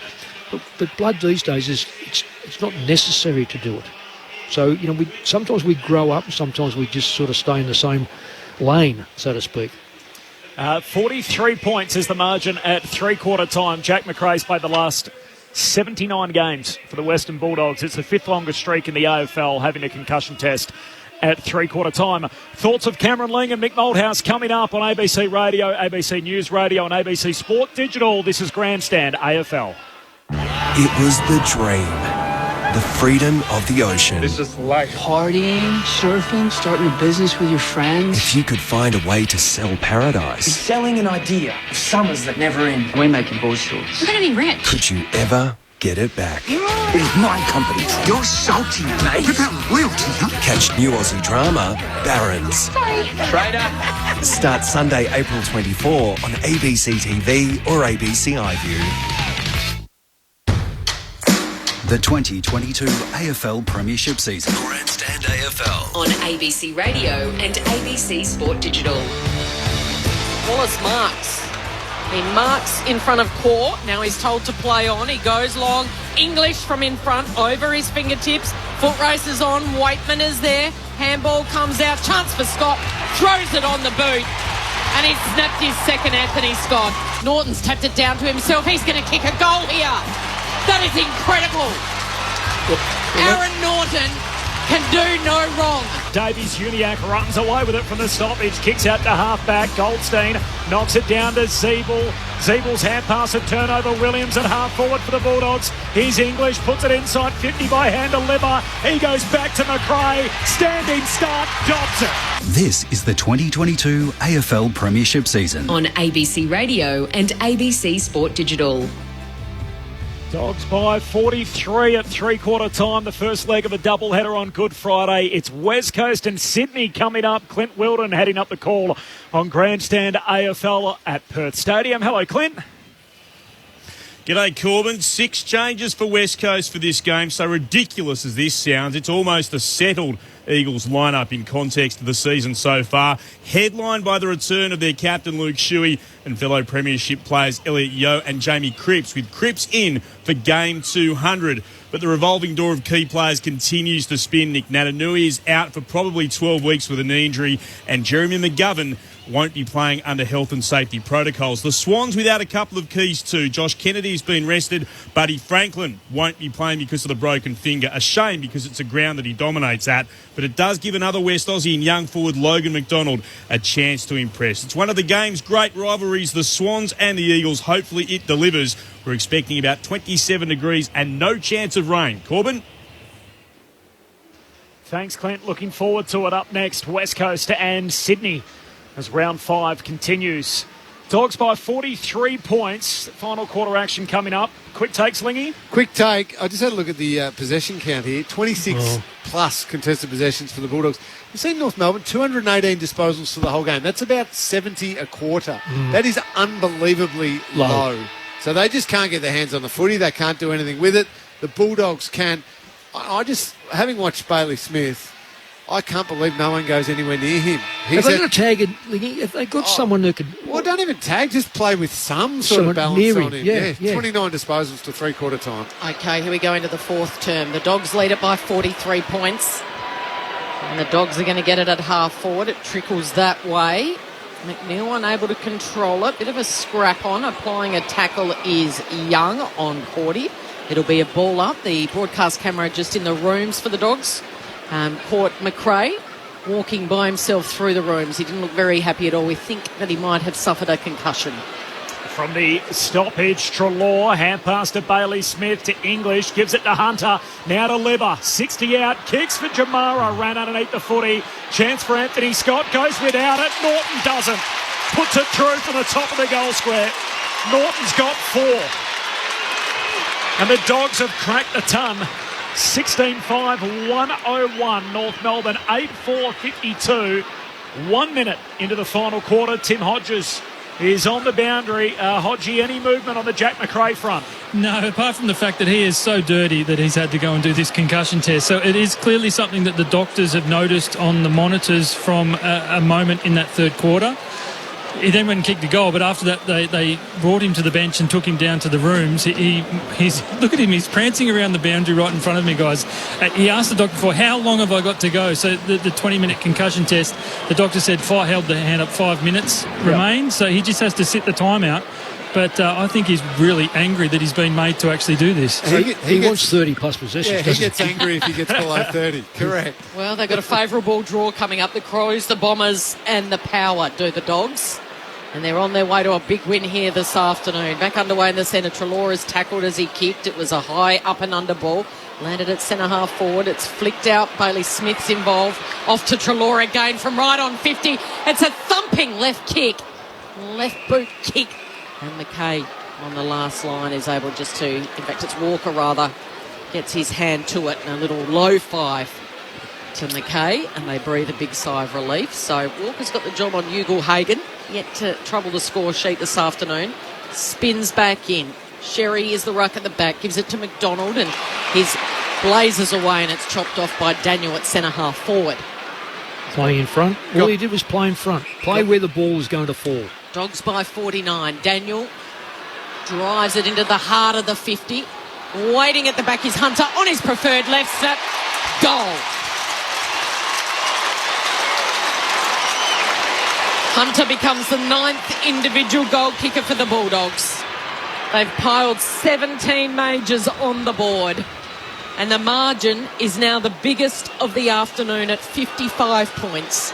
17-5, 107. North 8-4, 52. This is going to be a very long 18 and a half minutes left for the North Melbourne players. Well, you hope it's not, Cal. That's the worry, though. This could blow out. It is, because of the way the two goals that have come relatively easy. They've both been on-the-ground goals. There's no question yet. There's no set marks or whatever. But the ease in which they had time, and there was an overrun by the first goal to Norton, and there was space to Hunter, come out of the centre too cleanly. It hit the North Melbourne hands, but then they just lost numbers. The numbers from the middle worked forward for the Dogs and just outnumbered them. 55 points, the Bulldogs lead. Back in the middle, Horne-Francis just paddles it out to the wing. Unkind bounce for Marnie. Anthony Scott comes up with it and laces out Jamara. Leading from the goal square, he hugs it to his chest. And Ugle-Hagan can shoot just right of centre. He'll kick from 35 out. A really good setup in the forward line. Had all five of the forwards go one way. Just created this beautiful bit of space for Ugle-Hagan to lead into, and the kick was perfect. Great play. Their number one pick from a year ago, Jamara Ugle-Hagan with his left boot, kicks it through post high. He's their 10th goal kicker.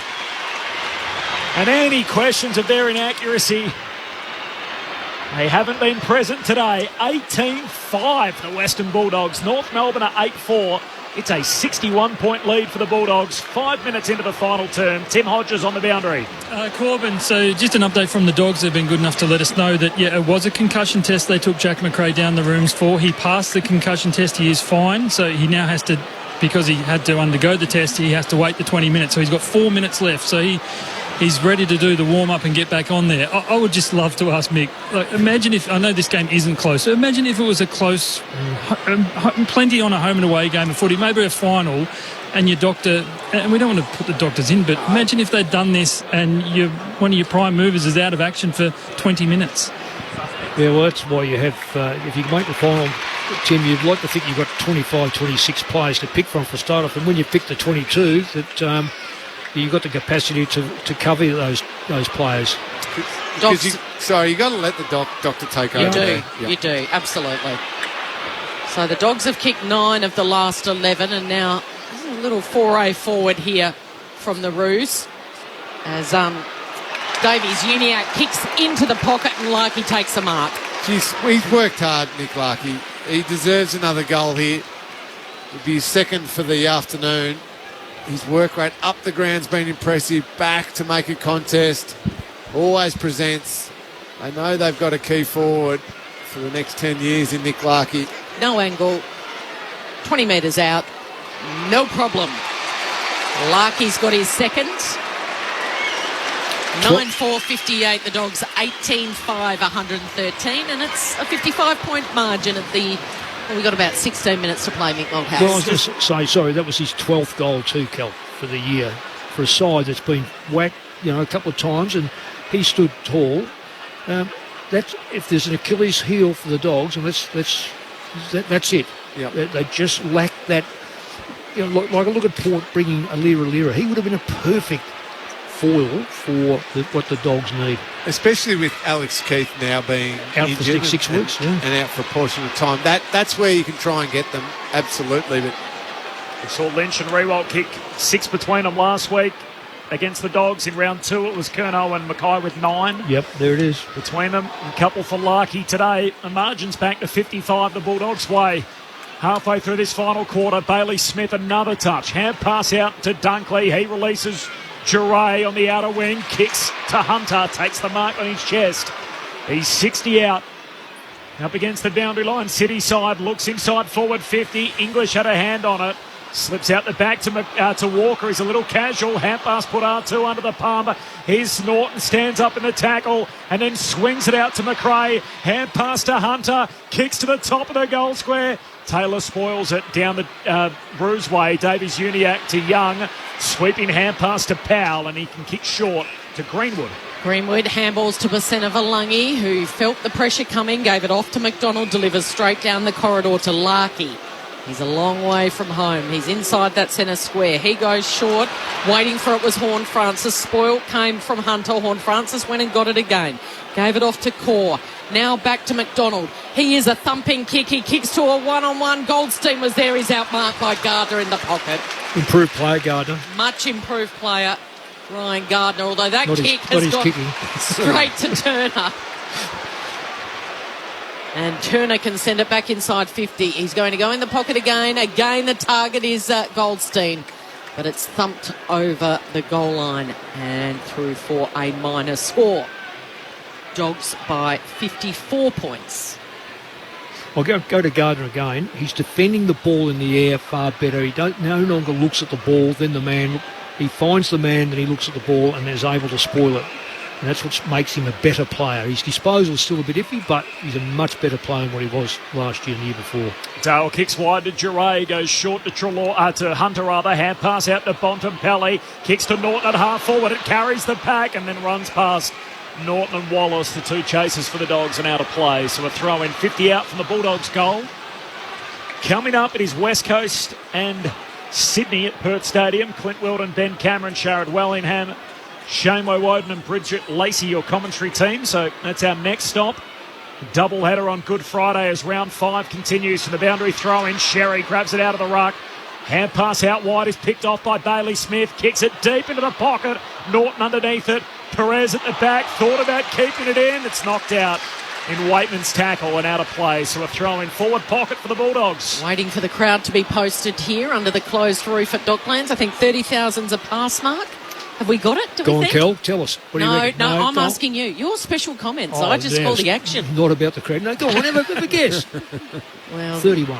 All right, let's go with 31. Quick snap out of the pack from the Bulldogs was Bailey missing Smith. to the left. Well, Bailey Smith. Mick, I just wonder, the players that you coached over the years, if some of them had the space that Bailey Smith has around every single contest, they would have had, Dane Swan would have had 75 disposals in a game. Only because you played it in the fiddle. He's had 34 so far, still half a quarter to go as power clips Williams high in the middle. So the Dogs trap it in the front half. It's the Bulldogs by 55. 10 played final term, short kick to Giray. Yeah, you're right, though. He's just had too much space.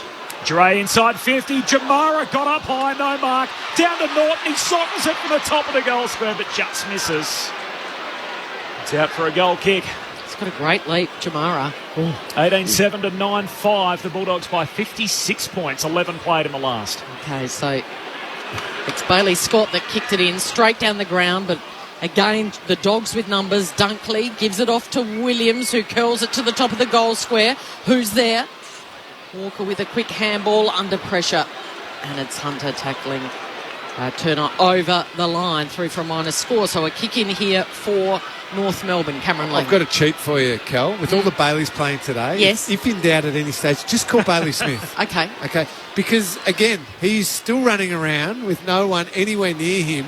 David Noble should get his midfield group together during the week and just show them every single stoppage that Bailey Smith has had all the space in the world. I'm not calling for a hard tag. I'm not doing that. You've got to have a balance as a midfielder if you're going to be a top liner for North Melbourne.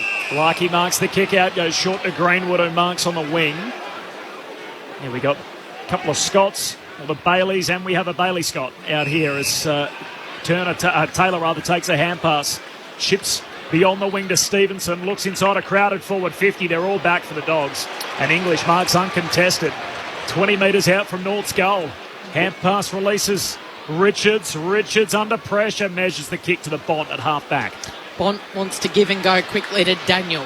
Daniel whizzing pass. Thought about the bounce. Instead he kicked further up the ground.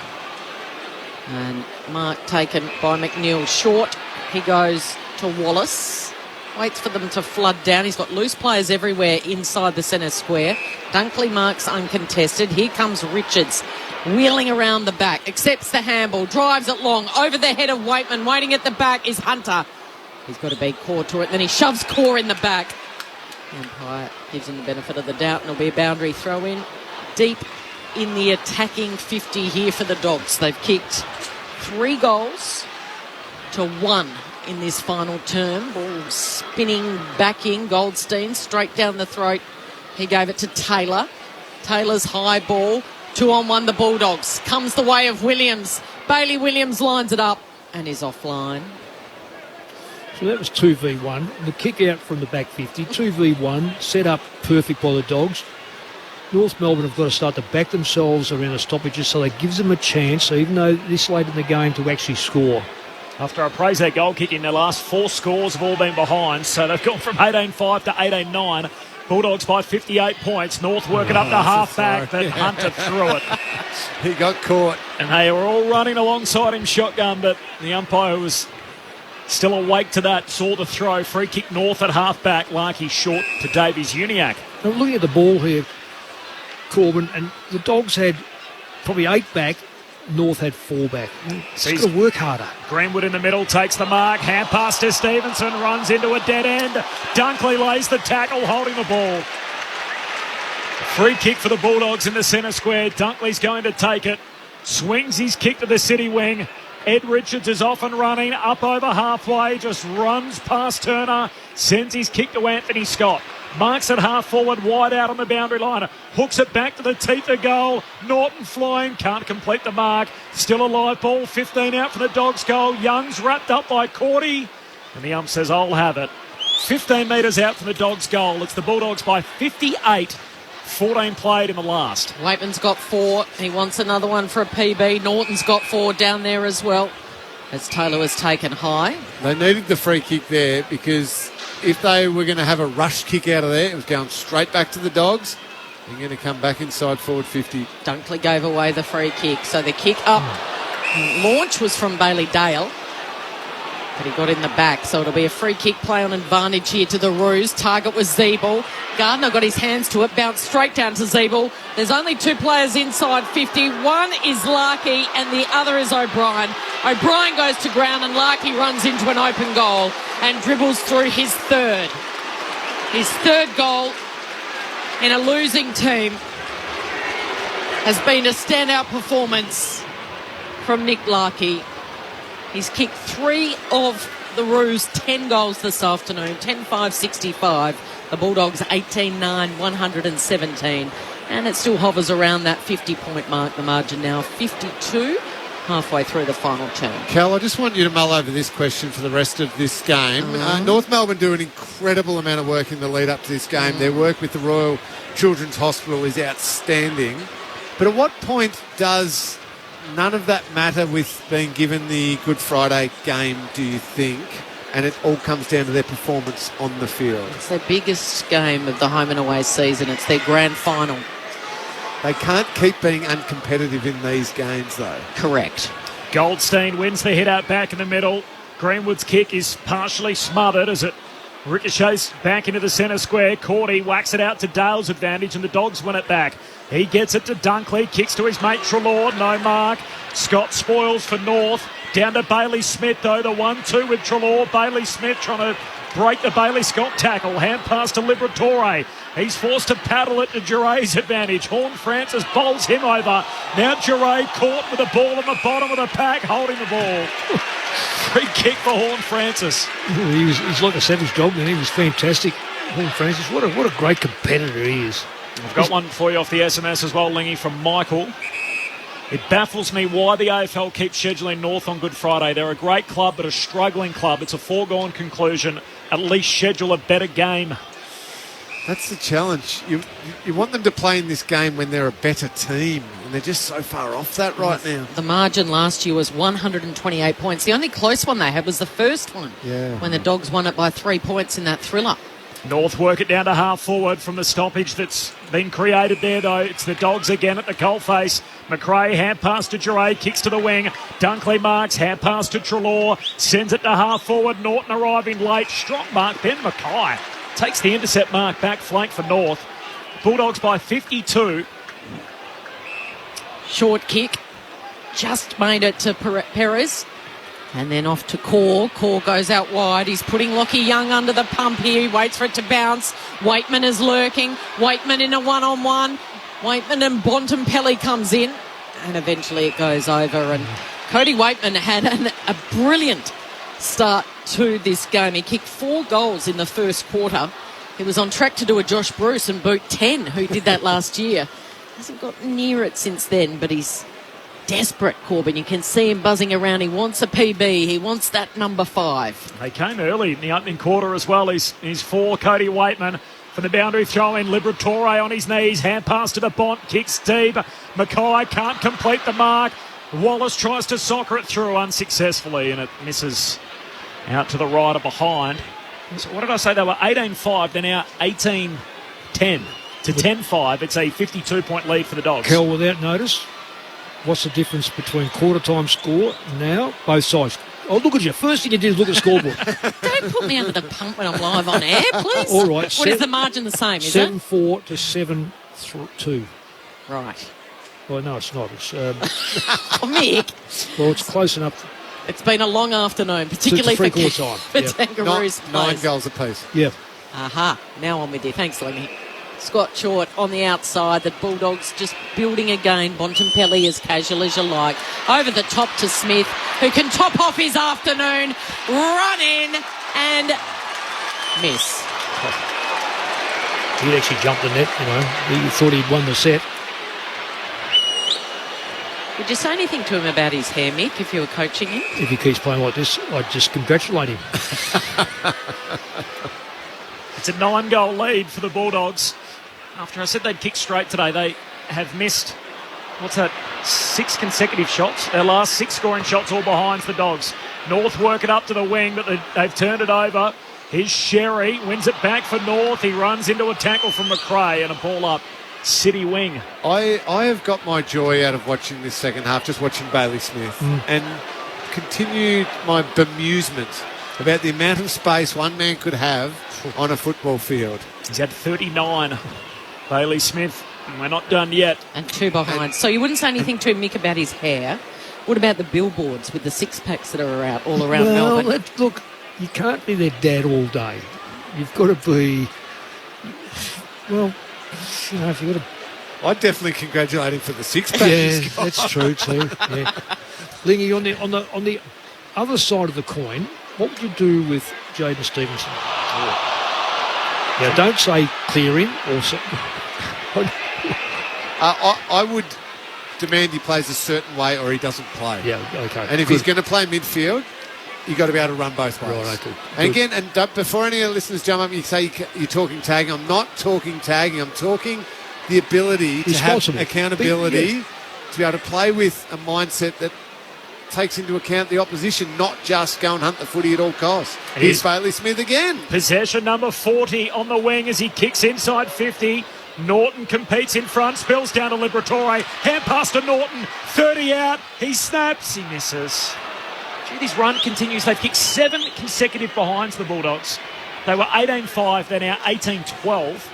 North at 10-5. It's a 55-point lead for the Bulldogs as we tick into time on in the last. Stop being a party pooper, Corbin. They lead by 55 points. And can I just continue to, if he can't do that in the midfield, you give him a chance forward, and if he can't do it there, then he doesn't play until he plays the way you need him to play. Cameron Lang talking about Jaden Stevenson on Grandstand AFL. Horn Francis has stolen it in the centre of the ground, and then he just bombs away. Running onto it first is Gardner. Nice little fake one way and then back inboard to Daniel. Much improved player is Gardner.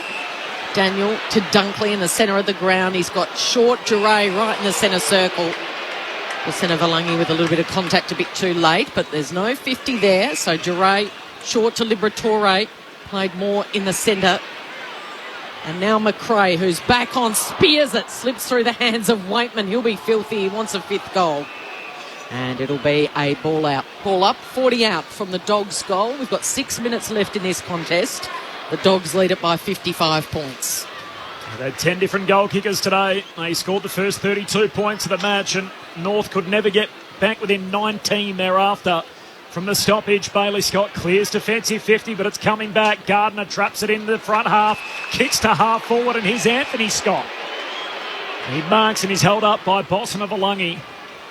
Let's come back again. We repeat ourselves, but Larky had 2 players on him. As soon as it hit the deck, he was just bodied out by one, and the Dogs player was able to take it away. It's very good tactics, but it's on one side. It just leaves a little bit. Maybe I'm being critical of the coach. I should be critical of the players not pushing back hard enough. Had a migraine last week in the third quarter, Anthony Scott. Recovered during the week. He's looking for his third from downtown. He hits the post. And his 55-metre drop punt. I'm still counting these, Cal. That's 8 behinds in a row for the Dogs after being 18-5. They're now 18-13. The crowd figure, 32,162. So what was our over-under? About 31. So I know. Mick was bang on and he just went with both fists in the air. And normally I have no idea. So competitive. Kel, let me tell you, I generally have absolutely no idea about crowds. No, neither do I. But you've done well. You said 31 and it's 32,162, which is probably a pass mark in regards to the crowd figure. But what's been on the scoreboard is not a pass mark. And there'll be a bit of fallout. And you wonder how long they can continue to maintain this Good Friday fixture. Another inside 50. Here's a chance for Waitman. He tries to basketball slap it to himself. He's not giving it off. He's got a PB of 5. And Waitman runs around like he's kicked a sealer in the backyard against his brother. Or his sister. Or his mum or dad. High fives, low fives, ruffling of the hair. Waitman celebrates his best 8 outing in an AFL game, and then he's going to be told by the runner, go to the bench. 19-13, 127 the Dogs. North Melbourne 10-5, 65.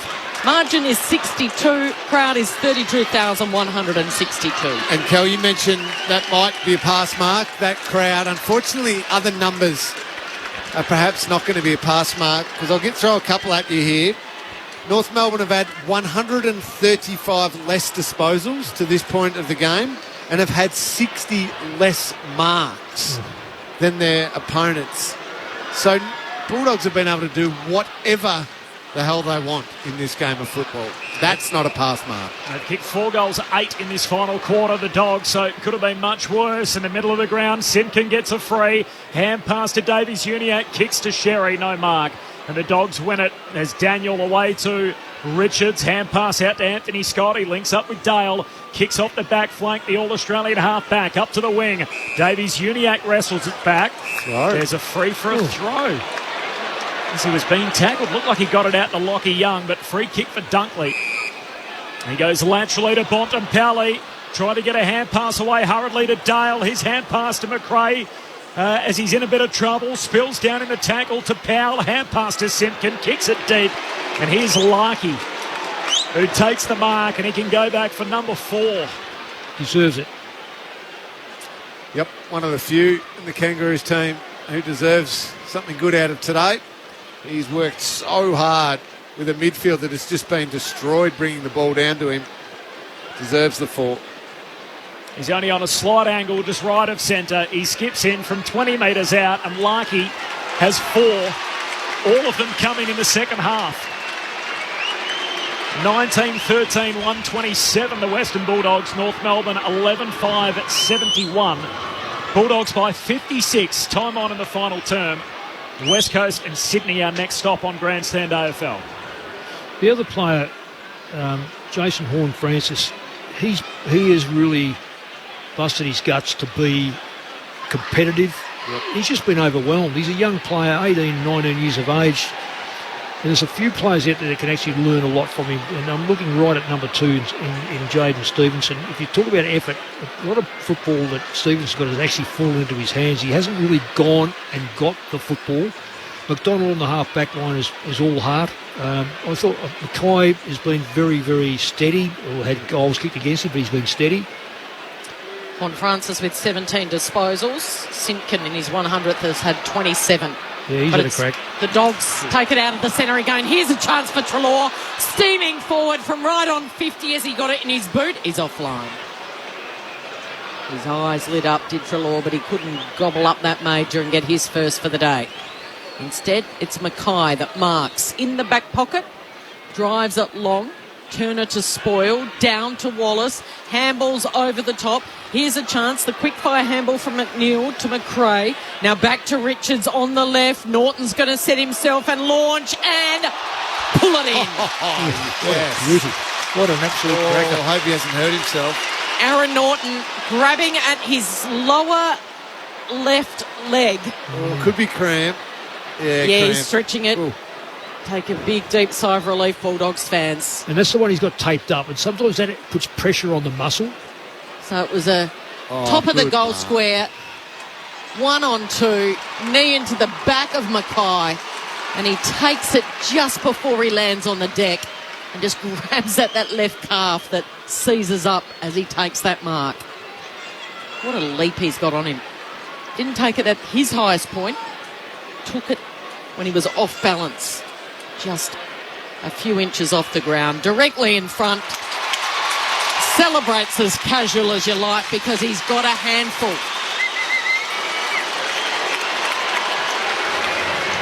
Norton with 5. Dogs have got 20. 2013, 133. North 11, 5, 71. Mick, can you do the votes today? Because this is going to be a tough one. Do you go Norton, who's kicked 5, Waitman, who's kicked 5, 4 of those in the first quarter? Do you go Bailey Smith, who brought his own footy? Do you go Tim English, who has been simply magnificent across the ground? Throw in Jack McRae, who had a little 20-minute rest on the bench with the concussion protocols, but has brought his another footy to the ground. Liberatore's have it. Lib has been superb. Yeah. 42 for Bailey Smith. Yeah, it's pretty hard to... And a lot of penetrations inside the front 50 with them, which a lot of midfielders get a lot behind the ball, but up the ground. What's his stats inside 50, Bailey Smith? Because he seems to have got a lot of football inside the front 50, kicking it inside of the front 50. 6. Well, 6. That's not as many as I thought. But 4 tackles, 13 contested possessions, 42 disposals with his 7 marks. Jack McRae's had 10 clearances and 9 inside 50s. Yeah, hard to beat, isn't it? Free kick in the centre square for North.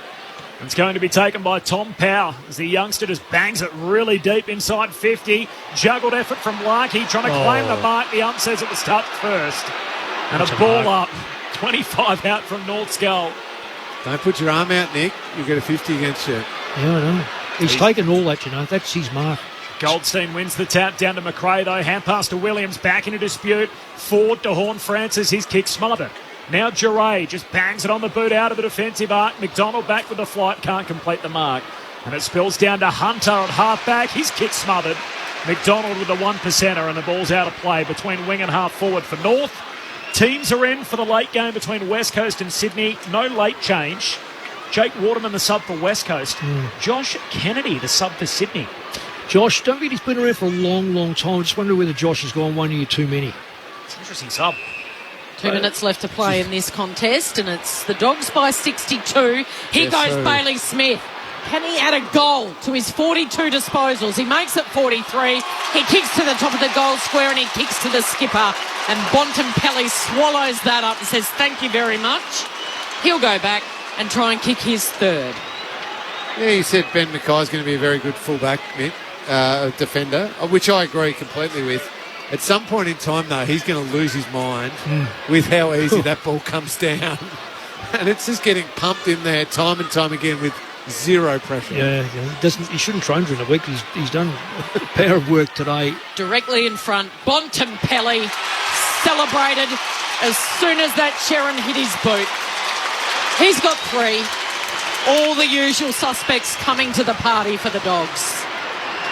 Waitman with 5, Norton with 5, Bontempelli 3, and Bailey Smith has had 40 plus. Margin is 68 points, and there is 1 minute left on the clock, Mick Malthouse. 10 goal kickers for a side that we were thinking early in the year they just don't have enough goal kickers. And when Bontempelli started forward and Liberatore in the middle, it looked better. It looked like they had multiple options. Well, as it's turned out, they've had 10 goal kickers, which is absolutely outstanding. 21 goals. That'd be a high score for the year, I suppose. The ball's been in there 67 times. Oh, goodness. 14 scoring shots to 4 in the last quarter alone. Just phenomenal. And they kicked 6 goals, 8 in this final term, the Dogs. Out of the middle, it's the Roos, though, as Powell hand pass to the big ruckman. Sherry kicks inside 50. Zeeble out to meet it. Can't complete the mark. Pack forms around he and Horn Francis. The umpire says, I'll have it. 16 marks inside 50 for the Western Bulldogs. Ball up, 35 out from North Melbourne's goal. Margin 68 the Bulldogs' way. Down to Horn Francis. He's locked up straight away. Oh, how's that holding the ball, Cobbs? Holding the ball. Zero prior opportunity. Liberatore and Treloar just sandwiched him as soon as he grabbed it. Libba goes back to Daniel, who marks in the back pocket.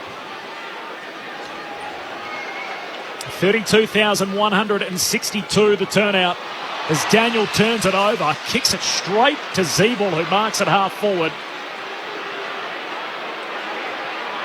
And the seconds will tick down. Zeeble with a kick to come after the bell.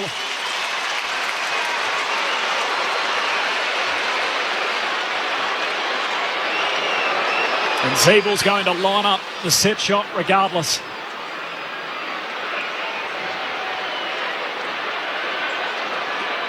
The Bulldogs kicked the first 32 points of the game. They led by 51 in the second.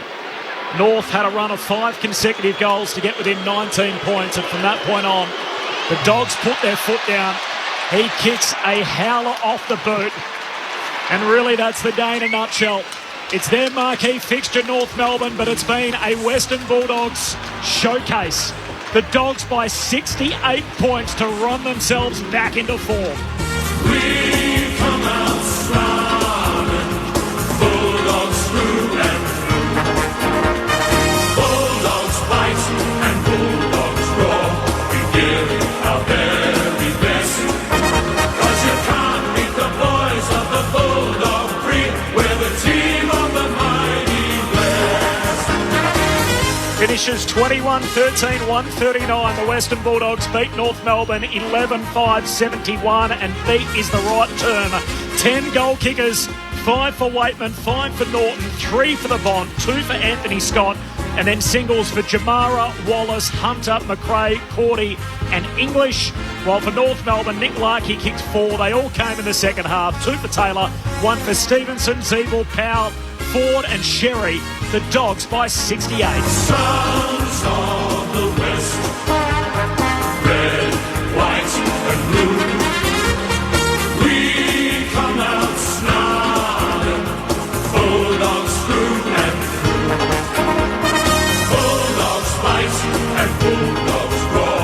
We give our very best, 'cause you can't beat the boys of the Bulldog breed. We're the team of the mighty West, 'cause you can't beat the boys of the Bulldog breed. The team of the mighty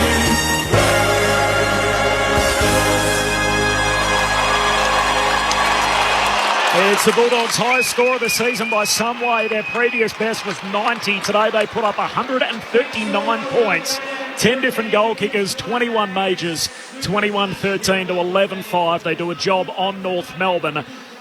They get themselves to 2-3. Their draw looks a little softer for the next month, while North Melbourne are 1-4. They're on a 3-game losing skid.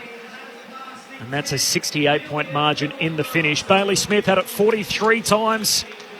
On the injury front, Riley Garcia has a knee concern. He's already had one ACL, unfortunately, in his young career. The 21-year-old subbed out at halftime, while for North Melbourne, Jack Marnie has an ankle complaint. Aaron Hall pulled his left hamstring on the stroke of halftime, so injury to insult for North Melbourne. 68 points at full-time. Cameron Ling, Mick Malthouse. Well, impressive performance by the Bulldogs. It could have been a much bigger margin, I think, if they'd finished off a little bit in that last quarter, but they did what they had to do. Started the game brilliantly well, slaughtered the Kangaroos in the first quarter. Kangaroos, to their credit, Mick, threw something back at them in the second term, but that was probably all just effort. A little bit of structural stuff, but just all-out effort. Got them a little bit back into the game, but it was always the Bulldogs. They had space, they had time, they dominated around the contest for most of the game, used it well, and at times used it too easily. And then that forward line just had opportunity after opportunity. Well, end up 68 inside 50s, I think, for the game. Too easy. But the Bulldogs got themselves back into the type of footy that they want to be playing going forward. Yeah, and I made mention, Lingy, earlier on that, you know, there's no rewards for your birth certificate, but there was one thing that was really evident. If I went through the number of... Look, if you went through them here, the number of kids that North Melbourne have got playing, it's probably not. It's not an ideal situation. Yeah.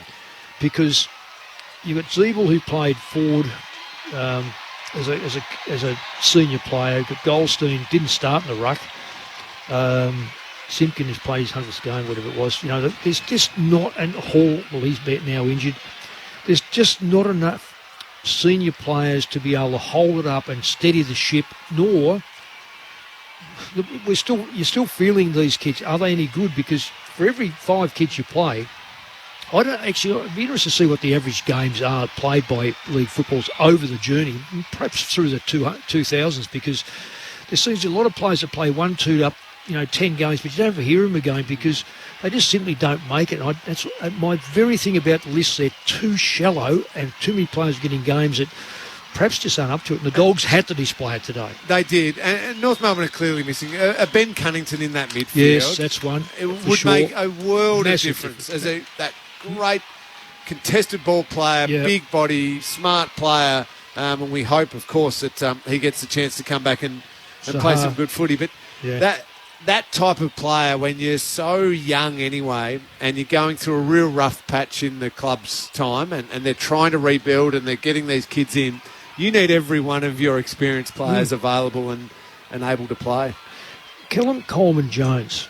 Now, they got him from Richmond for a particular reason. Now, he's available, and he can't get a game. What worries me is, are they just getting players in because they've got to replace players that have been pinched through the like with Tarrant, etc.? Because if you're going to get a player like that, what do you do with him? Well, he played round 1, had 4 touches against Hawthorn, got dropped, haven't seen him again. That's what it means. But so part of that is because they want to play Sherry in the ruck, and so then they got to play Goldstein somewhere, so they're kind of playing him up forward, and they're like, we can't play all the big guys down there with Larkey and the extra big, but you're right. That's why they got him in, and you think he would have left Punt Road thinking, I'll go to North and I'll play. That's at least I'll get games. Well, maybe they've just got to plonk the old key centre-half forward role and just run around there and be the outlet from the half-back line. Because at the moment, Larkey's got to come up to the wing to get the football. He's kicked 4 goals. They're queuing up on the SMS about North. We'll come back to them. But the Dogs winners by 68 points. Tim Hodges in the winners' rooms. It is a very happy rooms down here for the Western Bulldogs. And for the second time this year, they'll get to sing the song. We'll get to join, the skipper will join us, Marcus Bontempelli, not long after that, hopefully.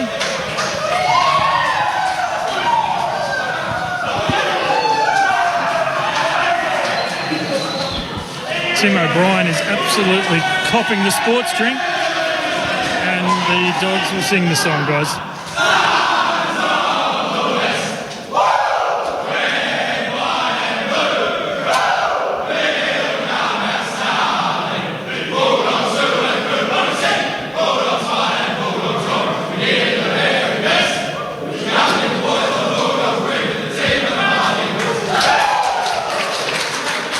Poor old Tim O'Brien did not see a thing of that song. His first song is the Bulldogs because he had about a litre and a half of sports drink in his eyes. We will be joined by the skipper very shortly. Thanks, Hodgie. We'll come back to you soon and some reaction from the Dogs' rooms. Graham and Carnup in WA. Lingy, the Roos still have quite a few of our midfield movers to come back in. We've got some young talent starting to blossom. Easter will be fruitful for the Roos going forward. Yeah, that's a good point. A really good point. And I'm saying it's almost like they want the Good Friday game in probably 3 years' time. Or 10 years before when they got it. Yeah, exactly. So I don't want to say take it off them and never give back to them. But do they actually want it now when it's the big showcase game, everybody's watching, and unfortunately they're at their stage of their build of a list, they're getting smashed in these games. Is it a good thing to have it right now? Well, they showed they can actually, when they have a crack, they can turn it on. So Mark in Mentone on that. Should North's players put up their hands to collect their pay after that lack of effort and attitude? So a frustrated Mark on that. And Liam in Reservoir says, was there calls for Carlton not to get the round 1 blockbuster game when they lost 6 in a row? If it applies to North, it should apply to all. Well, I think the question was asked at least plenty of times, wasn't it, about Carlton and Richmond? I have no reason to think that they shouldn't have today. Yep. They do a lot outside of it as well, to their credit. Yeah. They do a power of work. There's 9 rounds. Yep. We've got 2 today, and we've still got one. We got one on Monday. You got Geelong.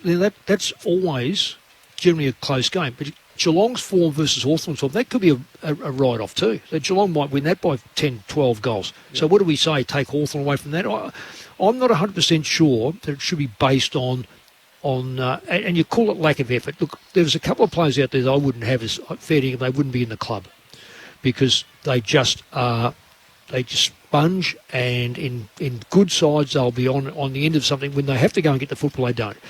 A lot of young kids with North Melbourne. We don't know their potential. We don't know how good. We do know that Horn Smith's going to be good. We do know that Larkey's going to be good. We know that Mackay's going to be good. There's a key back. There's a key forward. There's a midfielder. They can build on that. They've got a ruckman that they believe can replace Goldstein at some stage.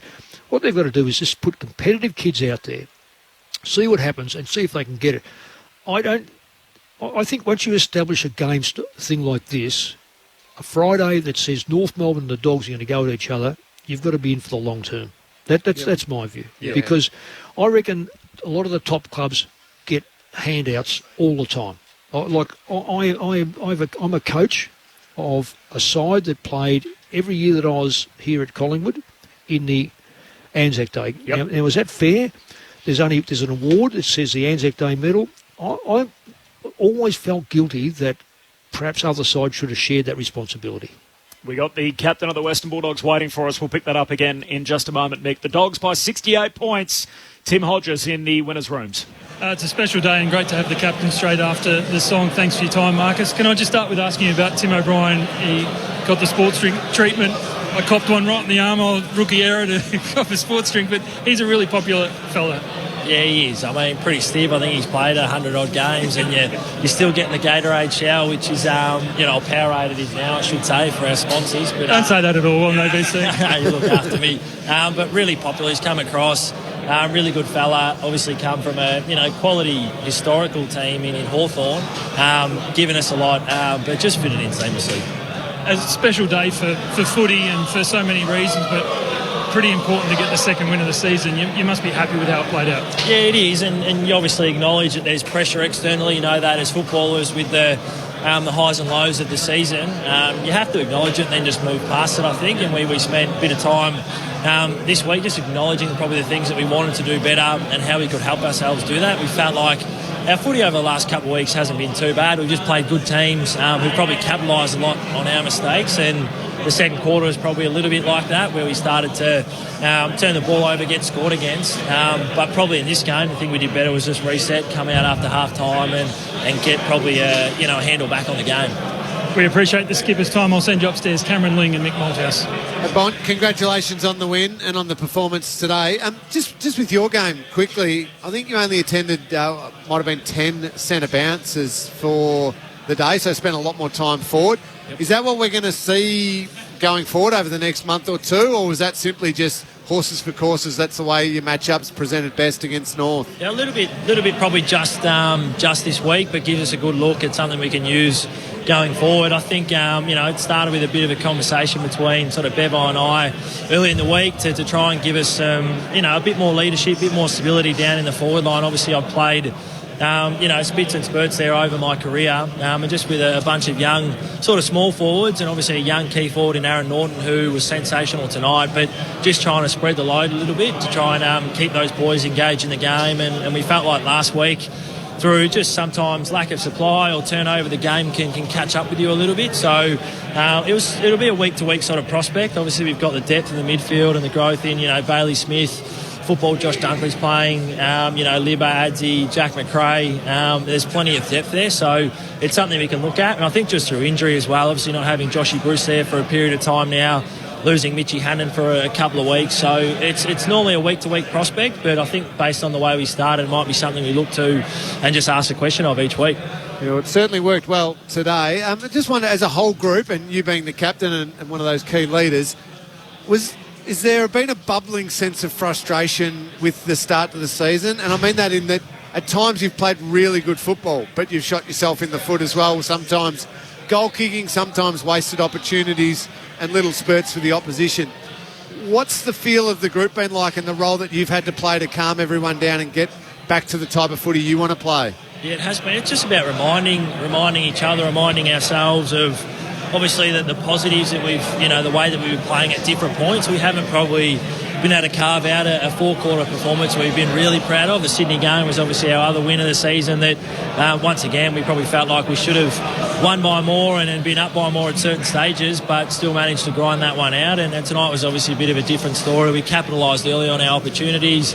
You get yourself into a position where you can, try and continue to build through the game. And there's definitely been a bit of, disappointment, frustration, but I think you acknowledge it, you talk it out, and then recognise the things that are going to keep you calm in the game when it's a game of footy. There's ebbs and flows, there's momentum shifts, and just try and help each other, bring each other back to the present moment. So it's a really, popular thing at the minute is trying to stay in the game, stay within yourself, and not feel like you need to go outside of what the team needs. And I felt like tonight we got that way more on a consistent basis. Marcus, congratulations. Just a couple of questions from myself, and it's more about yourself. We've watched you a couple of times. Your shoulder's now taped. Is that from the injury last week, or was it the week before? And how's that come up? And also your ankle. Are you over those little bits and pieces? It's only early in the season. You've got such a long season in front of you. Yep. Are you able to train fully, or are you still protecting those two areas? Yeah, I probably can't get 100% of training out just with the time. Shoulder's pretty much back to normal. Obviously, the tape helps it from a little, I guess they call it an instability episode I had a few weeks ago. And then the ankle's just sort of a bit of a week-to-week prospect. I haven't needed too much love, which is good, from a pain relief point of view. It's just probably about once it's warm, I'm good to go and trying to keep it moving. It does pull up a bit sore at times, but as you know, Mick, it's rare you get through a season without different periods of soreness or just management. But I'm still able to get to main session and obviously do enough and get moving on the main days. Yep. And obviously get myself, ready to go for today. So, I felt pretty good today. No, that's good. Just another one. We've been, again, looking at you guys. We just think that Libba seems... there's a bit of criticism in the papers. I was just reading it today. I couldn't believe it about his performances, but he spent so much time on the half-forward line. But when he goes in the middle, he just adds so much hard value to you guys, particularly against the sides that you look like playing in the finals. Would that be fair to say that he's been a good half-forward? You've been a very good half-forward. It just adds another number that the opposition can't pick off when you've got yourself and Smith and McRae. Oh, the list just keeps going. So you've got such a good list, but just Libba he has adjusted to the forward line, but he just seems so effective in the middle. Yeah, he does. And I think it just speaks to our depth. I'd love to say, we can have him there every time, but we do have to sort of spread the load and trust the group, trust that, we're going to overrun teams because we've got so many blokes who can go in there. Too good of players not to play, so that's why they probably take... myself and, others. Obviously, Bailey Smith gets sort of inside and also gets forward, and he's a real transition player, but Tom's your more contest-to-contest player. So he's had some really critical moments and games for us with his, ability to impose himself at the coalface and with his football stuff. But obviously, we need to share the load and back in. That's a system that works for us. So I think you're right. He's adapted really well to a sort of half-forward role because he's clean, he's good in and around goals, but obviously he's an expert when it comes to, Groundhog Day and coalface stuff. Yeah, well done, mate. It's been, if I can just say, a couple of years ago, my article was basically about you being captain at such a young time, and the testing time would be how you handle it, and I reckon you've been absolutely outstanding, so it's a credit to you. Well done. Yeah, thank you. It took me a little bit, I reckon, to adjust. Obviously, I took over the reins, sort of the COVID season that hit, and, that was a learning period for me, but I really felt like it, from a longevity point of view, it was the greatest thing for me to have a really difficult time early and just work my way through it and try different things and feel really comfortable in the role, and especially with the maturity of the list and some of the other leaders that I've got amongst the group. Marcus, a couple of days off, I imagine, obviously Easter weekend, and then you're in Ballarat next week. Any sort of chocolate hot cross buns? What are you up to on Sunday? Without a doubt, mate. I've stocked up already, so it always goes down a little bit better after a win too. You probably get away with a few extra eggs, but it'll be a bit of family time too. It's nice. We've got 2 days off in a row. We'll have some recovery stuff in between that, and obviously get down to the Rat next weekend. So recover well, and then look to next. All the best down there. We'll see you next Saturday in Ballarat. Thank you very much, Jenstar. Marcus Bontempelli. I have to be careful what I say about Ballarat around you. Isn't it a great place, though? I'm actually doing this game next week. I feel like it's better on the fixture in April than it is in August. So I That don't mind is the fair. April. I don't mind the April scheduling. Get into the rooms, and I hope you can get into the rooms and see the Hall of Fame Yes. wall. Yep, and you're up there. Oh, well, I'm saying I am, but I'm just I'll have a saying look. get in there. It's a North Ballarat Home rooms? Plugger Lockett comes from Yes. there. Val Perovic. I reckon there's a chance handy Mick might be players. up there. I'll have Well, a look. they run out of place. But anyway, no, it's a wonderful place, Ballarat. I mean, that looking doesn't forward to matter. And I'll get around the lake and look at the botanical gardens and spare an extra hour up there. I'm telling you right now. You've got to do It's that. an early game, And I want to. so- Go earlier. I will. No, I haven't saying And I that. hope you're taking Tim there because I can't wait for it to be really cold. He's walked in here. You know what he said today? Can't believe how hot it is. He's got a coat on. He's got a coat on and he says how hot it is. Isn't he in danger of getting the clothing right for a start off? Can I just offer a suggestion around the Good Friday game? So the Dockers have always played the Len Hall game, which is on the Anzac Day weekend, and they've always had that as their home fixture going way back, but they played against different teams. Is that an answer for North Melbourne where you can sort of look at the schedule and say, look, it's always a North Melbourne home game, it's their marquee fixture, but how about we just look at last year's ladder and we try, where they are. We try and kind of pick someone around their station rather than going, here's the Dogs because they're another team that doesn't get many marquee slots. They're last year's runners-up. Like, unfortunately, if you'd said in February or November when the fixture came out, it's going to be a 68-point margin, a lot of people probably would have thought, yeah, that'd be about right. Like, why not play someone closer to them?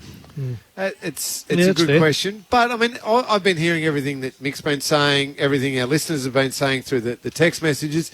It's a fair point. Just roll with it. I just wanted to pose the question earlier, just have a discussion around it.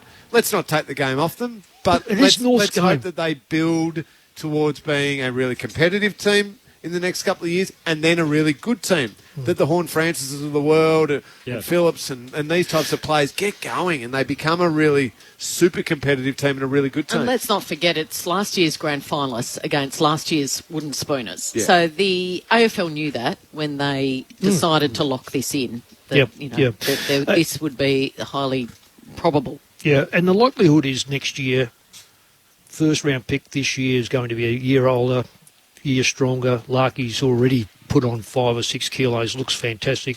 They've got their virtually the gatekeepers, if you like. They just need now to fill in and see some of these players mature, see which ones aren't. I'm all for because I was with Collingwood for 12 years and watched Anzac Day, 90 to 100,000 people. I looked out and thought, what are the Saints doing? What do they get? What does North get? And what do some of the sides that don't get? You know, in Western Australia, you know the Eagles are going to get a full stadium. In Sydney, the big games will fill that up. Brisbane will fill that up.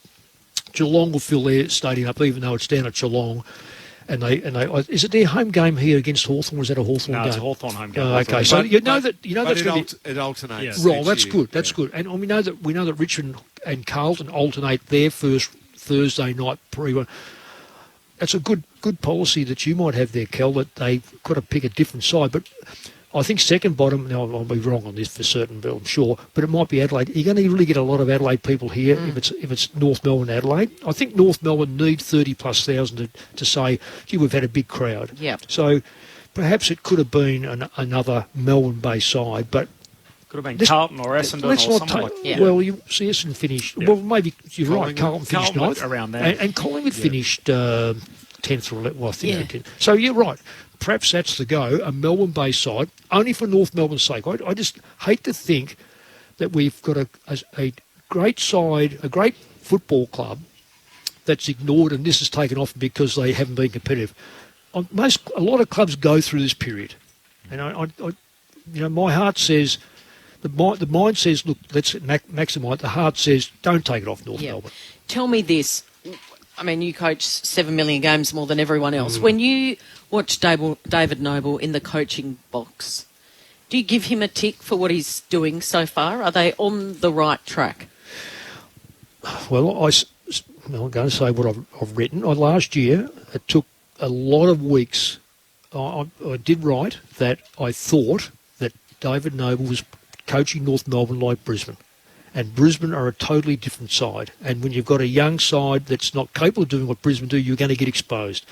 You need to the first thing is sum up and see what their strengths are and go to their strengths and then say, look, we might going to get a few hidings, but let's say a 15-goal score, we've got to score 8 or 9, that's going to be our hiding, not 20 plus goals, 21 goals to 11 or whatever the case is. So the first thing is you say, we've got to be super defensive because I'd rather be in the trenches getting beaten by 5 or 6 goals and getting beaten out in the open in the plains by 10, 20 or 10 or 15 goals. So today was an interesting one. If I was to judge the coach today, I thought the first quarter was an absolute disaster because he just fed the Dogs strength, fed them their strength. You mentioned they were a grand finalist last year. They're not a 12-goal worse side than Melbourne either. They got caught up in a travel thing which affected them late in the game.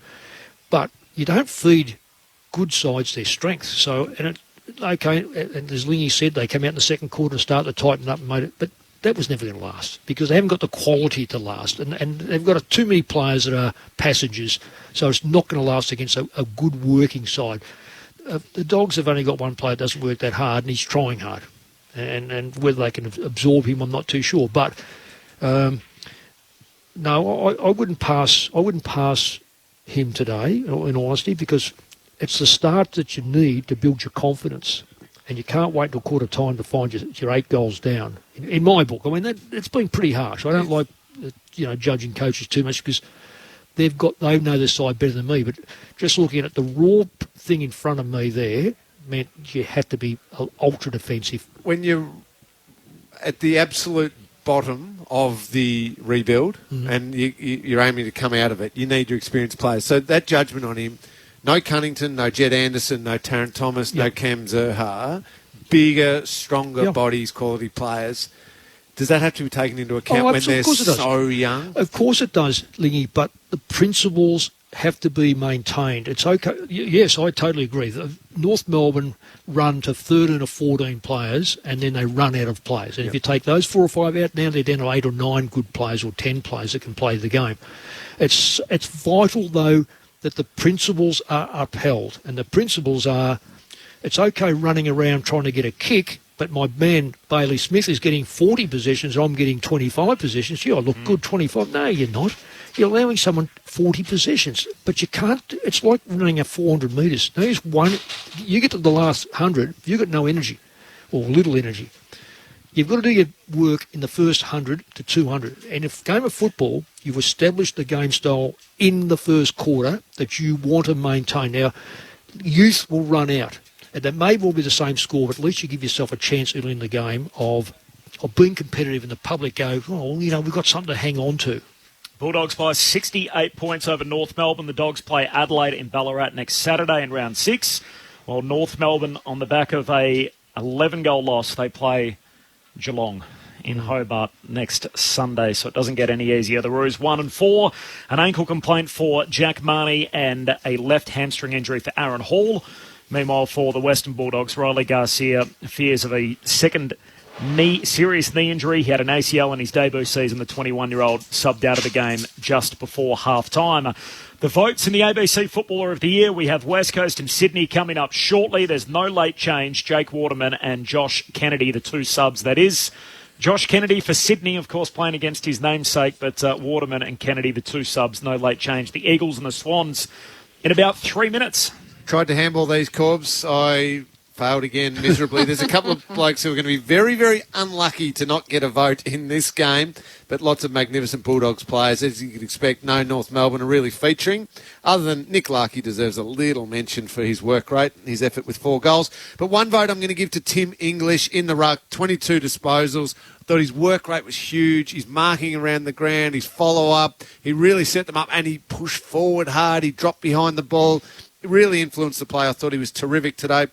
2 votes to the man who finished with 5 goals, Aaron Norton. And it wasn't just the 5 goals. His contest work, his launching, what he creates for Waitman and all of these smaller players is just outstanding. He does need to fix up that goal kicking on a consistent basis, but tonight he performed brilliantly. And that leaves 3 votes for, of course, the man who brought his own football to the Good Friday clash, Bailey Smith.